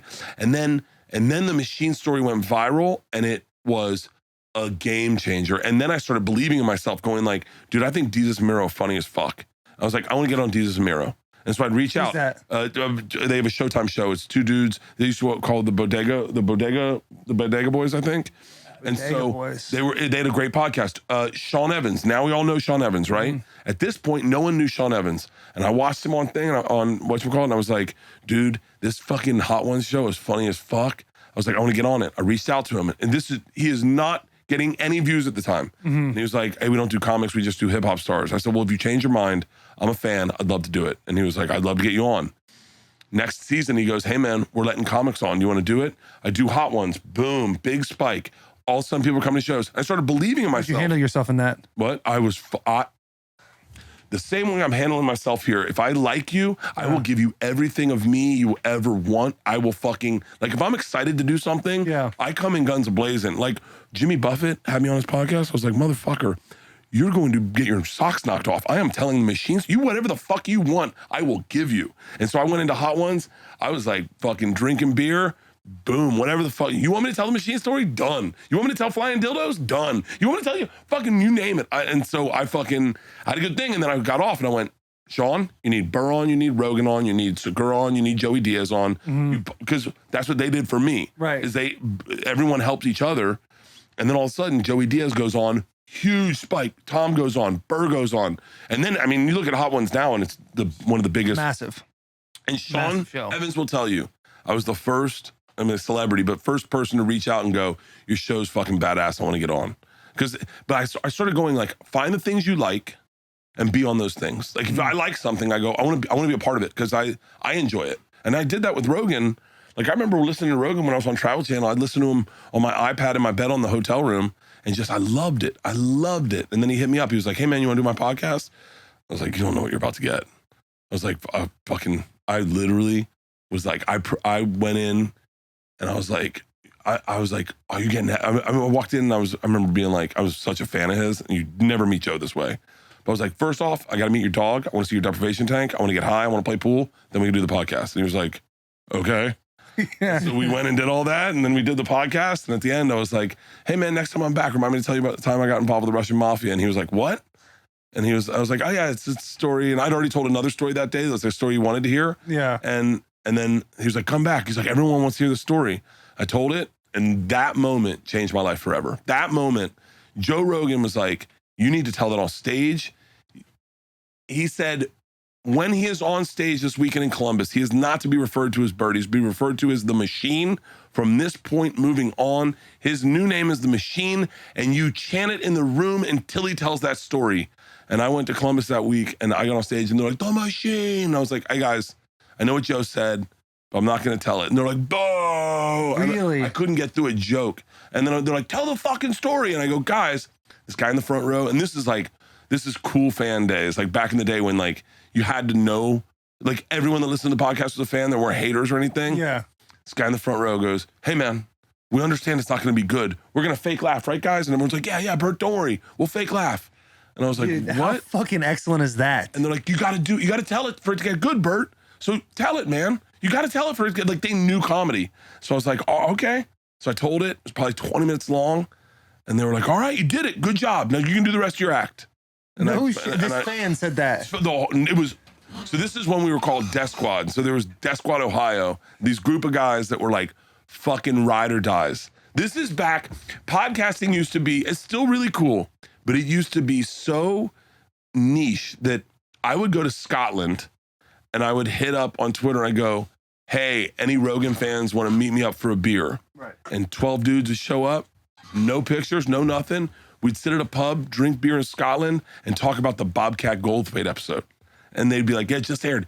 And when we got there, they go, it was in Scotland specifically, they go, have you listened to Joey Diaz today? And I went, no. They go, he was just on, it posts in an hour.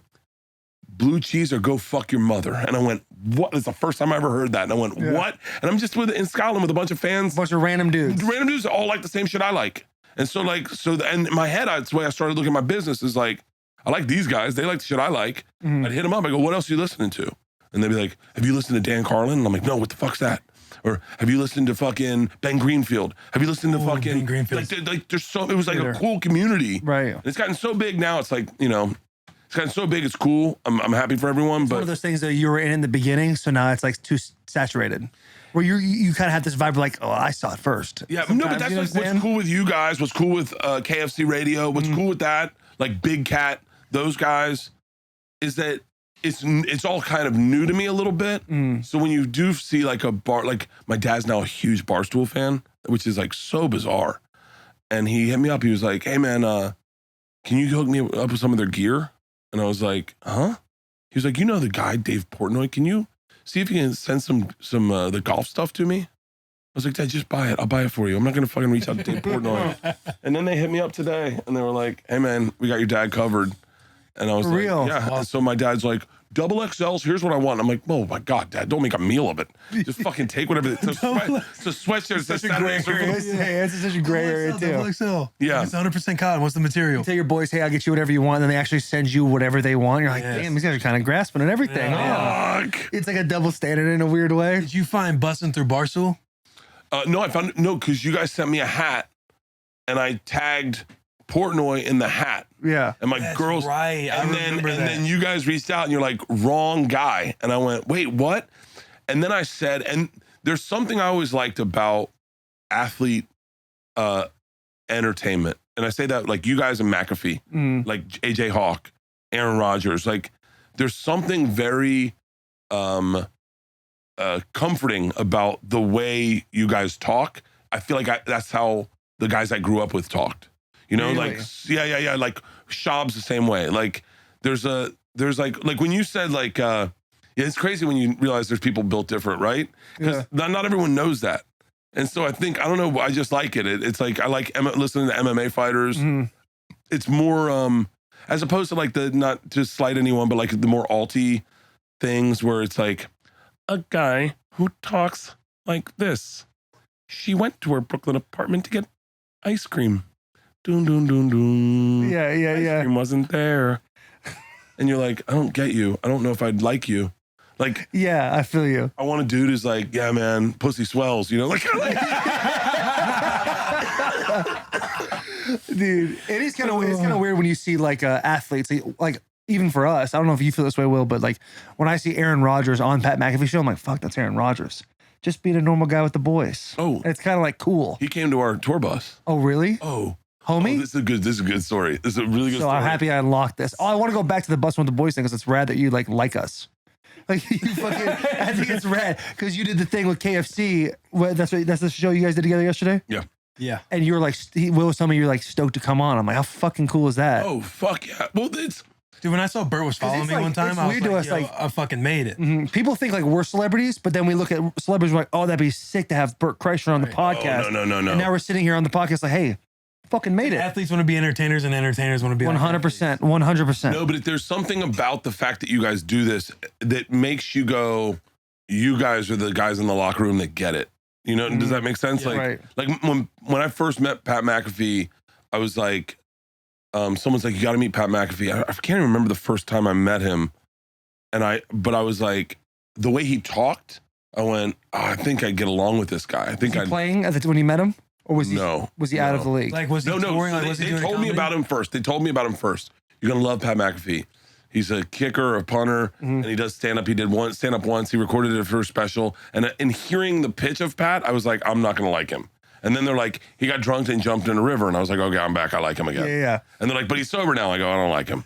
And then they're like, you got to hang out with him. And I was like, okay. And I met him, did his show, and just I think he called me Cuzzy. And I Yeah. just Yeah, was like, Cuzzy. I was like, oh, I fucking like this guy. And then I fell in love with him because there's something I do where I talk shit hardcore. And I said, I'm pretty sure I could kick a 40-yard field goal. And he was like, no.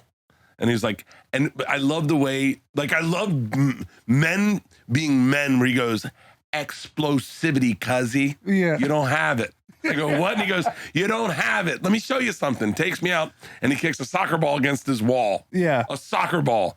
And it goes like 120 miles an hour. And I'm like, oh, you're right. I don't have that. Yeah. Like there's something about that finite conversation. So Aaron Rodgers, we go, I'm in Cleveland, I'm in Green Bay, and I don't realize I'm When performing. is this?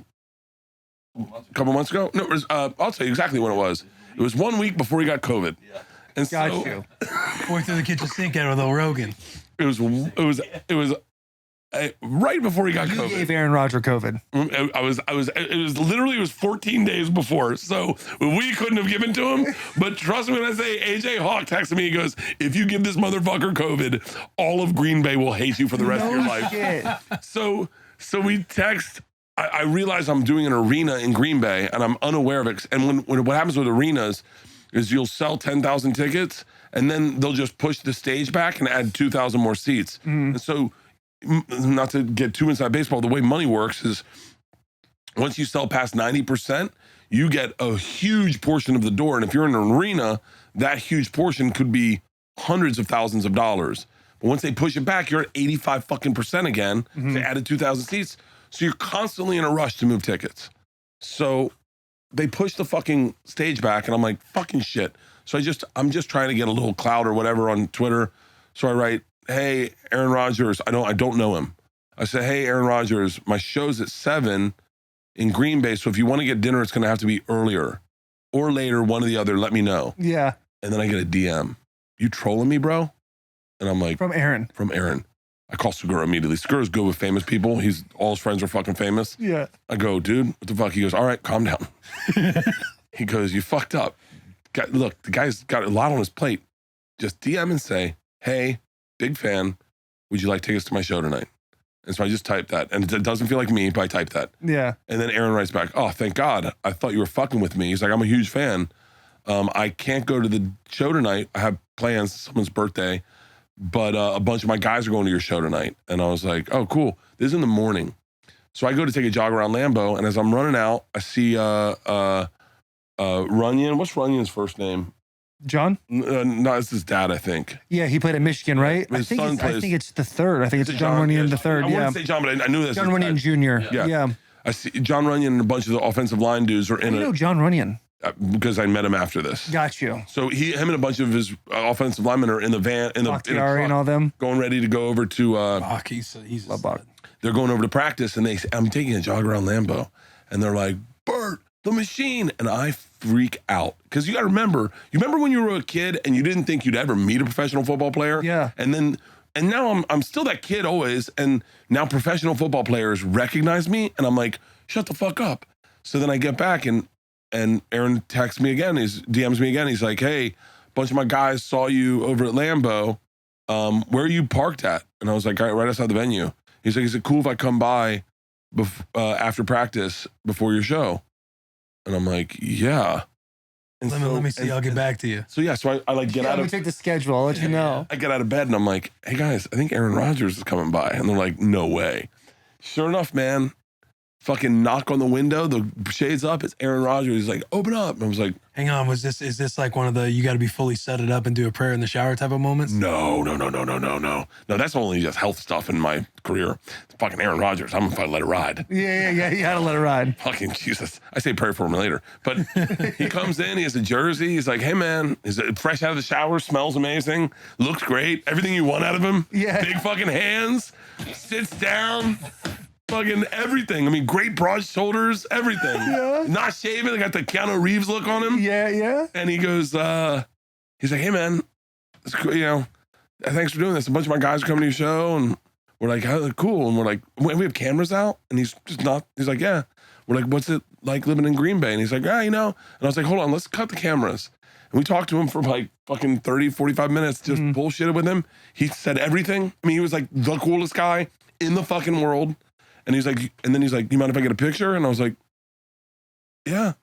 And I fucking look fat as fuck in it. And I'm like, and then he leaves and he was like, hey, hit me up in LA. I'd love to hang out. And he's like, I'll be in LA this summer. Maybe we can get together and get to get chicks together. And I was like, I'm not bringing my fucking wife around yours. Jesus Christ. I was like, what the fuck? Let me get a fucking prostitute. I'll bring her with have my wife at home.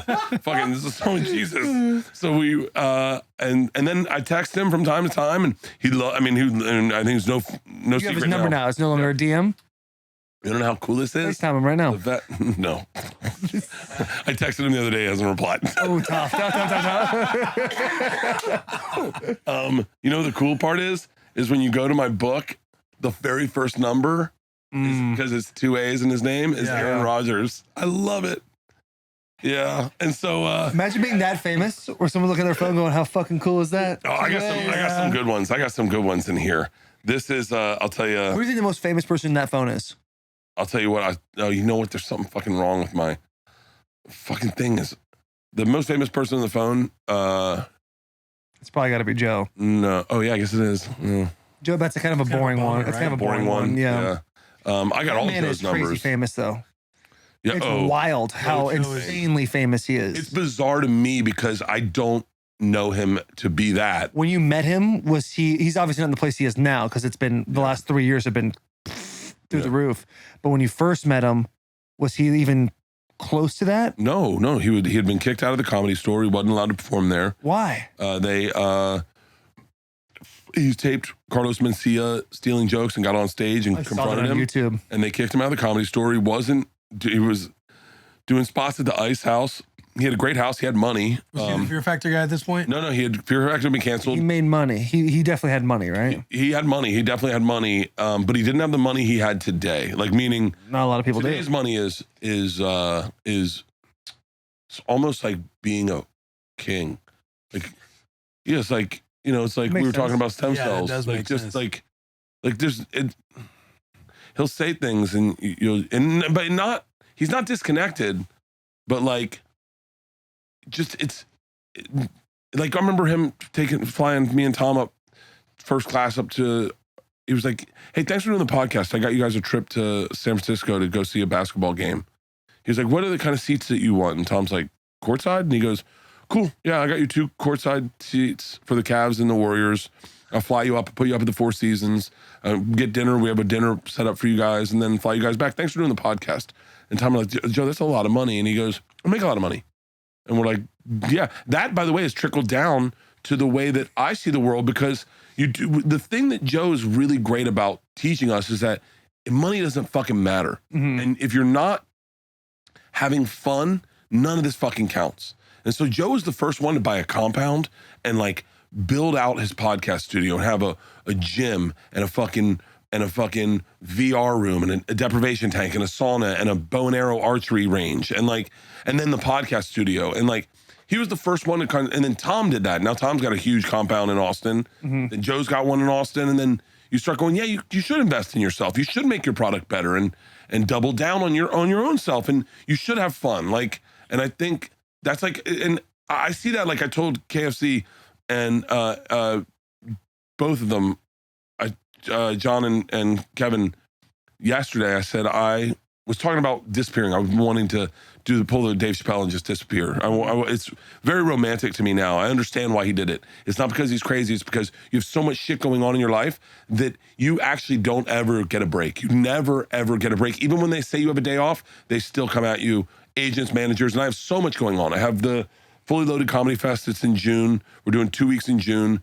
I have this tour. I have the Greek Cinco de Mayo. We've added Red Rocks. Like I have all these things. I have a movie. I have a TV show. I have so much shit going on. 2 Bears, 1 Cave, Birdcast. That disappearing to South Africa sounds very romantic. Leaving my phone, getting on a plane. No one, not my family. No one knows where I am. It sounds really romantic. And I was saying it to those guys yesterday, and then they were like, I want to do that." Because I texted my team. I was like, "Hey, everyone got their passports. Let's go to Paris next week. Right after we're done touring, let's just go to Paris for the night and have dinner. Disappear. Don't tell anyone. We're all going to Paris." And then 2 of my cunts were like, "No." And so I was like, "All right, fuck you guys." So I said it to John and Kevin, and they were like, "We'll go." So I said yesterday, I went, "All right." I was like, "Here's the deal." And the same goes for you guys, by the way. If you were interested, let me know. Just to go to Paris? Nope. I'm going to give you a text. And you got 24 hours to You're get to saying just JFK. randomly we'll get it. Randomly. You got to know. You got to tell me you're in, and you got to know that you're in. But I'll give you a text, and I'll say JFK, and we're gonna go somewhere for 3 days, 2 nights.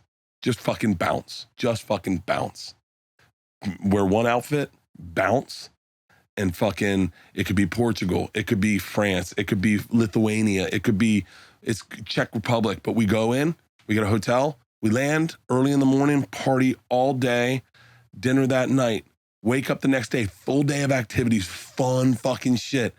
Big dinner that night, wake up the next morning, we're home Monday by 3 o'clock in the Holy afternoon. shit. That sounds like a I told dream. both of them, I said, I'm gonna have to let my wife know right when I get home, sweetheart. I gotta tell my wife too. I gotta tell Vrabel, but hey, let you know this might happen in October. I might have to go. it won't happen in couple of days. October. It won't happen in October. Do you have can you give me like a general? I've already booked it. Oh shit. Yeah, we've already booked it. Like we've started the ball in motion. Oh, you've already booked the text that you I sent already to us. know kind of where we're going. I'm not going to tell them. South America? No, no. Well, it's This trip No, that no, you're no, don't tell us that. I don't want to know that. This trip that you're thinking of is where we get the text. yeah. You get a text and you So go. this isn't something like, I'll do it one day for you guys type thing. This is something that's Oh, already I'll do it coming. for one day for you guys. If you guys want to do your own one, I can do your own one. I can do your own one for you. I'm a little I'm down lost. for any of them. I'm a little lost. Are we invited to this You're one? invited to this one. But we don't know when it is until we get the text. Yeah. You get a text. I'll give it to you a little further out in advance because you guys got to get to JFK. When's your tour end? May 15th, What's and then JFK? I'm doing Rogan JFK, and then I'm doing Rogan on the 18th. Yeah, I know who JFK is. You got but- shot in Dallas? And so, Yeah, we toured it that one time we went out to. but the way so this is the way that Rogan's brain creeps into my brain. Fuck. He would do that in a heartbeat. Text He my would wife right now. Yeah, he sees me. he would do that in a heartbeat and go, guys, let's just fucking bounce. Let's go somewhere. But Rogan's very private. I am not. And I know for a fact that if we all went, we'd talk about it for a week, right? It would be the funnest thing we ever did. We'd all put it on social media. It would be great business for all of us because all my fans would be like, holy shit, what are they fucking doing in Lithuania? Yeah. And they'd be like, God damn it, everyone would get fired. Is that where it is? No, it's not. Hey. It's not. Let him let the man breathe. Let the man breathe. And so, Speaking my language. Can we bring our boys? but one of them. Oh. I'm letting Kevin and John bring one dude because they want to film it for their Gotta podcast. film. You gotta Yeah, film. Yeah, so you can bring one guy. They're gonna fly coach. You guys will fly business. Yeah. Ladies and gentlemen, I know we're interrupting again, and it's fucking pissing everybody off. But here's the deal: if it's Tuesday and you're watching part 1, if it's Thursday and you're watching part 2, right now in between those two, right here, like my nose is, merch is dropping. We got hats, we got t-shirts, we got everything is dropping on our website. Go to barstool.com/bussin. Is that correct for the merch stuff? Merch or Barstool. Here's what we're gonna do instead. Don't even say a word, Garrett. Put it right there, right? Because that's what we pay you guys for, right? To do cool shit like this. I have a cool bar in my hand now. That if you just click this link, it's gonna send you the merch. It's new, it's beautiful, you're gonna love it. Please enjoy the rest of the show. Whether it's you can buy this tomorrow or you could have bought this yesterday. Please enjoy the rest of the show. Love you so much. Big hugs, tiny kisses. So Joe's super private. You're not. And so Joe's there's a super private. conflict He's with super that. private, and so like he loves to have fun, right? He loves to have fun. He loves to have a good time, but he's very, very private. So you don't even really. I don't bring my phone out around him because he's one of the It's like he's a most. thing like you're supposed to know when you're with him and say he doesn't like. Don't take videos of him. Don't look at him. Yeah. Don't look him in the eyes. When you talk to him, look down. Yeah. It's just like he's the most famous person.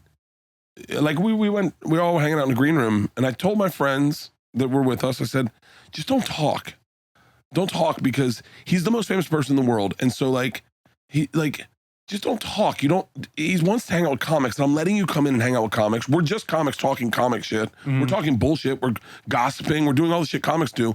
Don't jump in and talk. And my buddy's like, okay. And then he's like, Joe, do you stretch when you wake up? And Joe's like, what the fuck are you doing?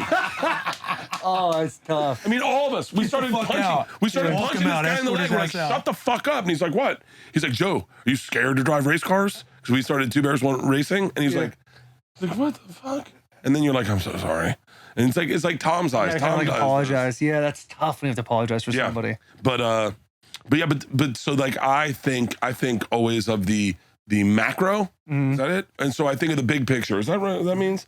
I think of the big picture and I go, Right now. first of all, life's about great experiences. I believe that. I know for a fact, and this is a Tom thing. Tom, when he's on tour, he flies out friends he grew up with, flies them out first class, brings them out on tour with him. They sit on the bus. They fly private around when he goes because he flies private from gig to gig. The bus meets them, takes them out to nice dinners, has big experiences, goes to the Soho Club and brings a friend that maybe wouldn't get to experience that, brings them, and then says, hey man, I just want you to enjoy it. Tom enjoys watching people have a good time. Right. He really does. That's how we got into this present battle, is he enjoys watching you, making you happy makes Tom happy. And so, and I never realized that until Tom and Joe are the same way. They're both that way.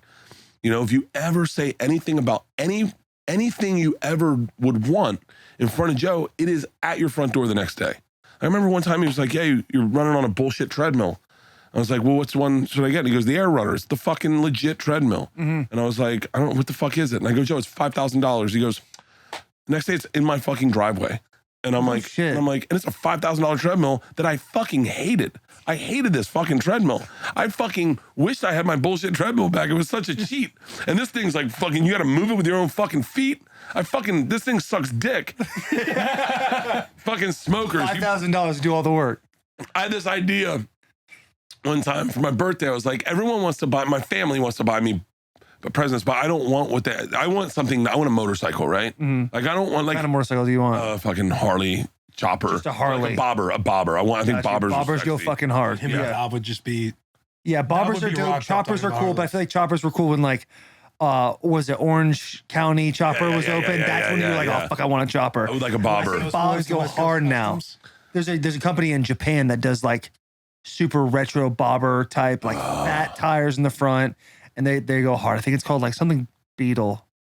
But anyway, yeah. So you want a Harley? So one birthday, this is gonna sound so fucking stupid. Is an idea that I had that I think really does work, and I don't know why they don't have this as a business. Maybe I'll create this. I started a GoFundMe for myself. Yeah. Saying to my family, not to my fans, to my family, hey, I've made myself a GoFundMe. Instead of buying me the bullshit present, take the money and put it in the GoFundMe so I can buy something I want. Right. So like my mom, my sisters, my wife, everyone, I don't want the fuck you're gonna give me. Just give me the money and then I can buy myself what I want. But I accidentally, when you start a GoFundMe, it posts immediately to Twitter. And so it looked like I was starting a GoFundMe for my birthday. And Joe just called, oh no, I wanted a grill. I wanted a Lynx grill. And so that's what I wanted. So I was like, I want the grill. This is in the GoFundMe. I want the grill. So don't fucking give me a present. Give me money and I'll buy my Lynx grill. Right. And fucking, I posted it the second it posted. Joe goes, what the fuck are you doing?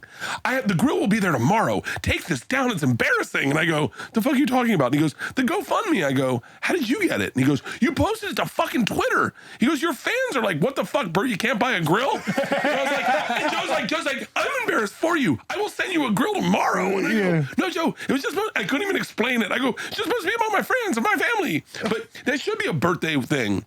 A birthday fund me? A birthday fund me, where like you set up a birthday fund me, and then you can send it to your friends and family and go, hey, I want to get something that I want. If you invented that too, it would take away all the fucking when you get a gift you don't want, and you're just like, oh, thanks. I bet it would cut down on waste. It would. How many presents do you have in your house that you go? You're going green at this point. Yeah, It's outstanding. But it kind of cuts down on creativity, though.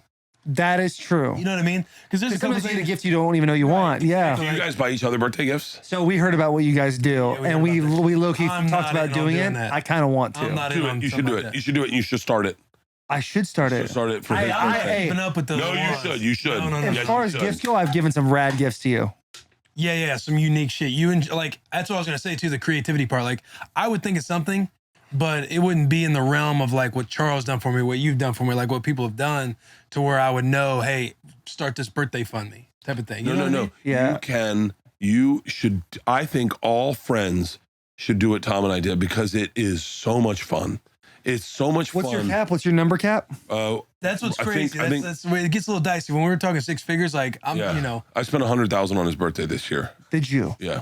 Is that the BMW? Yeah, race car. that race car. Race Bought him a car. race car. I You bought bought him a race car, 4 tires, 2 flame retardant suits, helmets, a trailer to put his car in, and then I wrapped the car. But now the next time your A birthday, trailer? you have to buy something that's a minimum of the A ranch, price, a ranch correct? house in Montana is what I've asked for, or like a ranch in Montana. Well, that's going to be exponentially higher than $100,000. I know, and then but Then you got to Six re-up figures that. is no way- there's no way but the I gift- know that I got a ranch house, and then I know that I want to re-up. Like I knew when I bought him a jet ski, because that was my. He bought me a e-bike. It was great, $4,000, and I was like, wow, that's a lot to spend on a friend. And then I knew if I spend 15 grand on him, I'm at least getting 30 grand. I spent 15 grand on him. I got 75 grand back. So it's not even like a for a friend thing. This has now become a selfish thing. Yeah. Oh, Where you're yeah. like, if I get this, I know I'm going to get that. Yeah, if I give him this. And so when I bought him a race car, my wife was livid. Livid. Now, what does your wife think about this? This is like, hey, when are you going to spend $100 grand on me? It's caused a lot of fights because my 50th, I'm turning 50 this year. Yeah. And Tom said, I'm going to blow it out of the water for your 50th. And my wife's like, hold on, I'm his wife. Like, Yeah. why don't we do it as a team? And I was like, stop, you're ruining it. Let Tom do it. And then you get me a shirt or a wallet or whatever the fuck, sunglasses, whatever the fuck you were going to get me. Remember the watch? Yeah, that was tough. What? We had a situation like that happened at Will's wedding. Do you want to tell the story on the podcast? Yeah.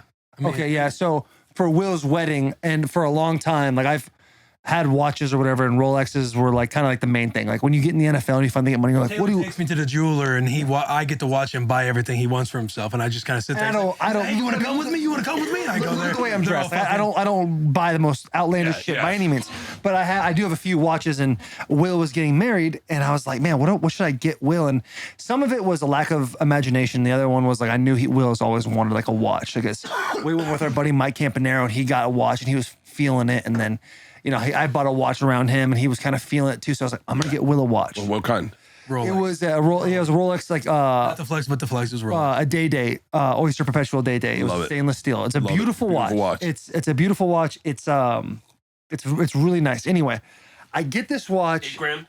7,500. Okay. Yeah, got a deal. Look at this. This is a kid knows watch game. That was outstanding. just That was bought one. really good. Yeah, that is. bought one. Those watches you can go like white gold, 75,000. Yeah. I tell Just people, like that. Oh, your watch looks nothing like white gold. but I tell people it's about 70 grand. I love Yeah. that. By the way, that you It's can get all by. silver, by the way. It's on the It might be Sky the top Dweller, you right. can get away with No, that. go up one Stainless steel Sky that one right there. Dweller. This is literally the watch. I think it might have a different face. That literally might be it. Yeah. So I get this watch and I'm like so stoked to give it to He's Will. fired up. Fired up about it.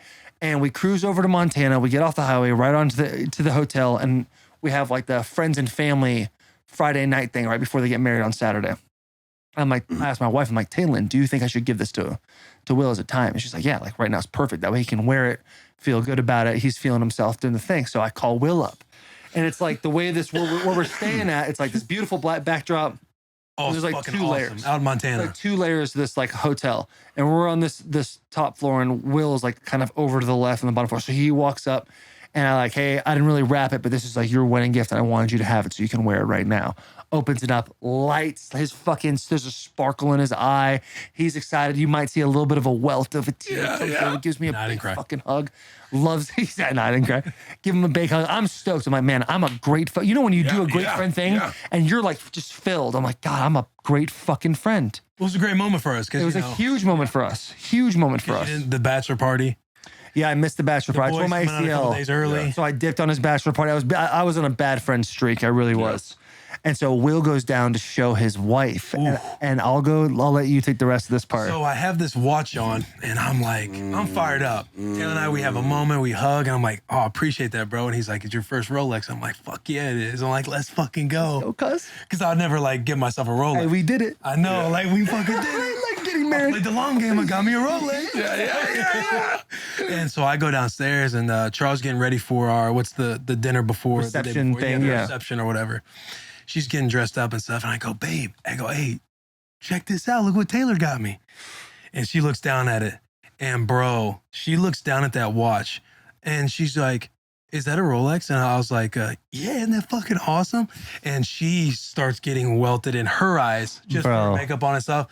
And she was Hey, you go, sad you and go, mad. babe, what's wrong? Isn't it dope? I go, yeah, babe, what's wrong? She's like, she looked up at me with tears in her eyes, and she goes, I got you a fucking Rolex. Of course he would get you a Rolex. Like, I wanted to get you your first Rolex. Of course Taylor would get a Rolex before I get a Rolex. Love this Goes more ham. than anything in the and he got you a world. better one. Your words, your words. She goes, she goes, yeah, and he got you a way better one than me, and then storms off, and I'm like, baby, we don't even know what yours looks like. Like, I like gold more than silver. Like, he just got me a silver one. Yeah.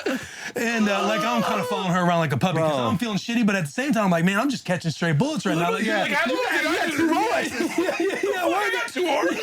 I can wear them both, babe. And she is up. I'm like, let's see your Bro. Rolex. And she gets me this vintage Rolex. Fucking awesome, by the fire. way. It is fire. Like a smaller one, leather band, Yeah. brown. Like, it was amazing. Yeah. And Char, like, for her, you know, she doesn't have the bank account like Taylor, but she's like, I just worked extremely, Like, you know, talk about a bank account. well, come on, man. So we got to put all the facts out there. Yeah. But she's like, she worked extremely hard to like find this Rolex and do all this stuff to give me my first Rolex. And she's like, I wanted to see the look on your face when you had your first Rolex. And I gotta And tell I you, it felt was a beautiful so bad. look. Like I'm wanting to, yeah.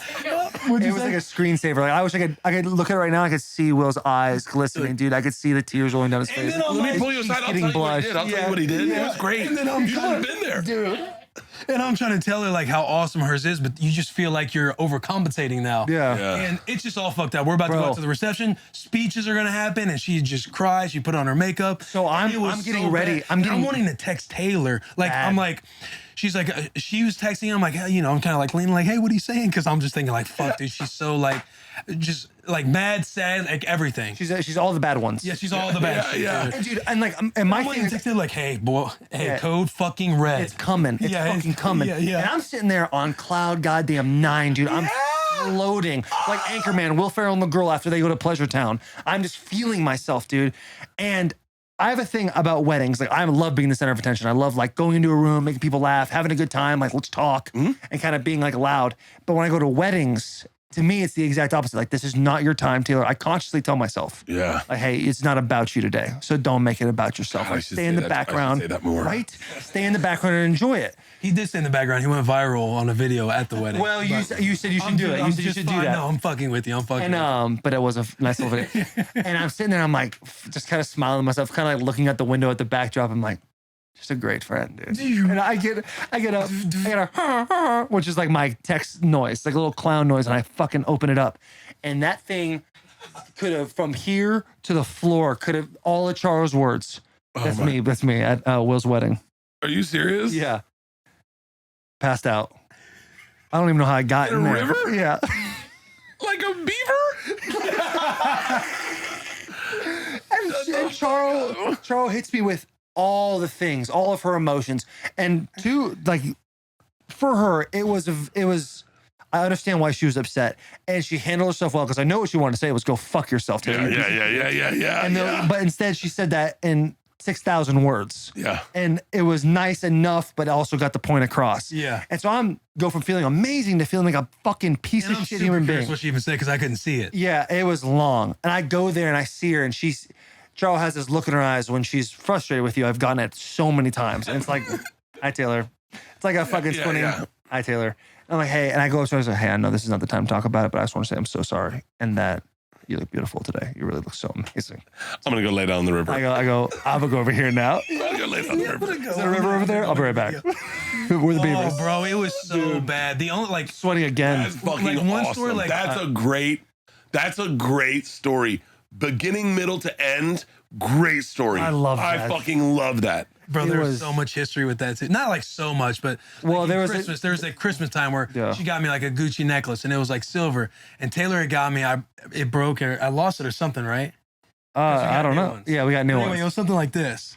And Taylor gold gets necklace. it Oh, for that's Christmas, so fucking kind of great. one ups her, and I wear the gold one all the time. Side note too, I've never seen Will wear the Rolex I got him ever. I have not seen it. I've worn it a couple times. I haven't seen it on And you. the only but he reason is rocks that because- gold one all the time, and it looks great. It does. It look looks great. But in my defense, it's because I got the gold. Like I don't like doing the silver ring. But you're not trying to park me. I ain't worried about it. Like if you don't want to wear the watch, I'm just letting you know why it hasn't you're been trying to worn park a whole Char. lot. I get it. I get it.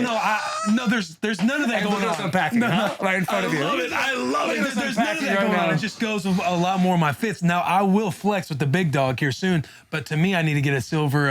I need to get something that matches it with the ring. 'Cause I got the, Wedding ring, bro. I What's got yeah, there you go. I got the gold necklace. Get him a silver I got wedding the ring? gold ring, so Yeah. it just goes better with like the fits usually. That's so But funny. Yeah. She gets me this Gucci necklace and it's got a wolf on the end. I love wolves, the concept, all the shit that I do about being a fucking wolf. But anyway, the wolf head would always hit me in the tooth when I'm working out. Yeah. So, and I did like the gold necklace more.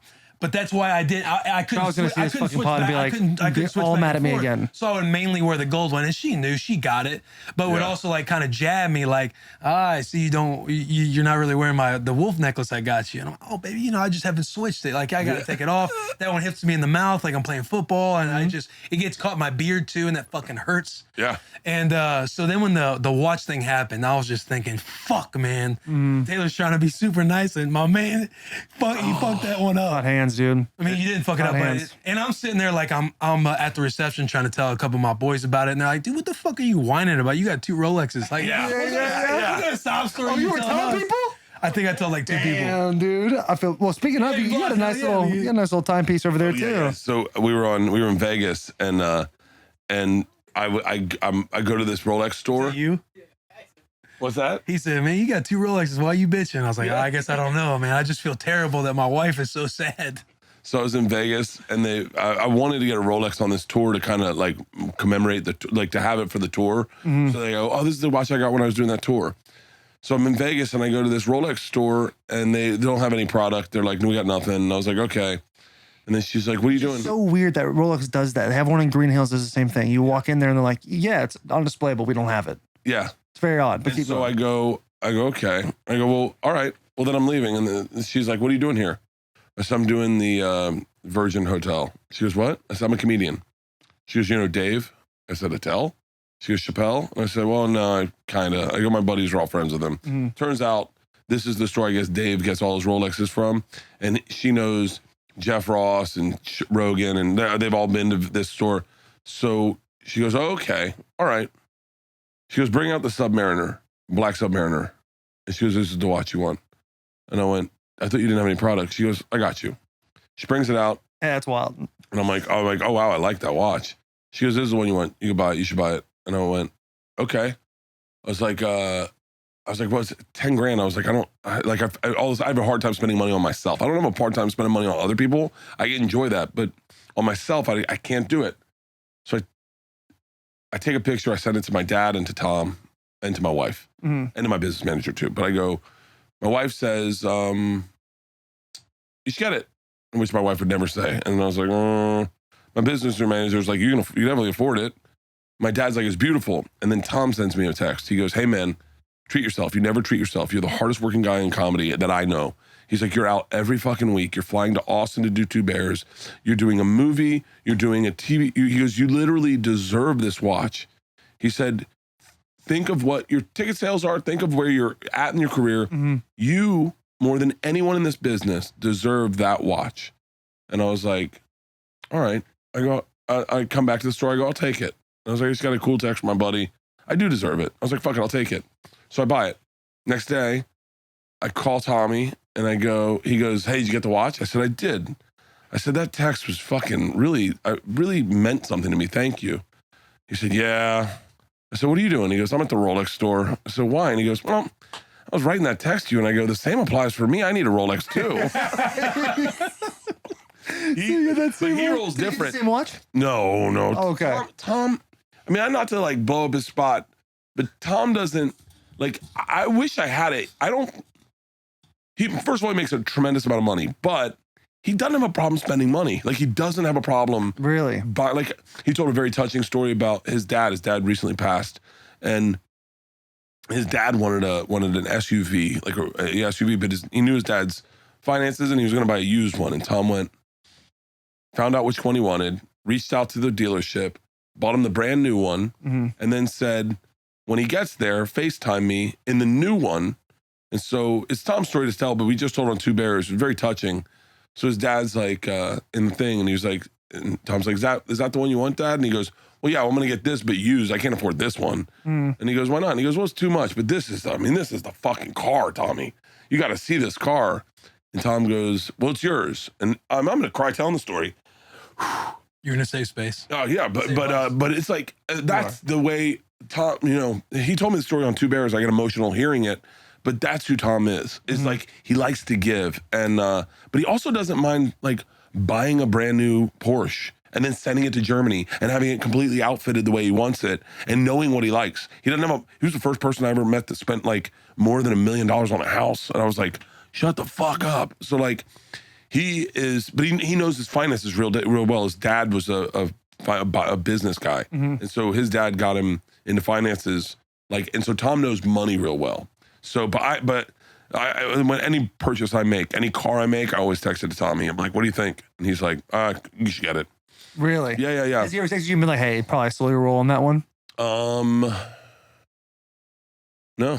I don't think so. But I don't spend any money. Like I spend money on like fun stuff, like private jets for us to go back and forth from Austin. That's something that is What's that? like super underrated. Private jets. Oh, It's the best, it's most the amazing best thing in the world. experience you'll ever have. It's so great, top to bottom. But when you're paying for it, when you start, it's like fucking without a condom. Someone said the other day. At the beginning, you're like, oh yeah, definitely, I'm doing this. And then when it goes in, you're like, fuck yes, this is awesome. But once you come, that's like you're landing. You're like, this wasn't worth it. I should've never Hey, done that this. makes so much sense. What's happened? Adversity. Is it my mic or is it the whole thing? Oh shit. For how long? Oh no. Try blowing on it. Okay, wait, hold on. This thing's been frozen for 30 minutes. Hey, my asshole is so tight right now. Oh, that's tough. Oh, if we lose the fucking Rolex story, If we lose all of it.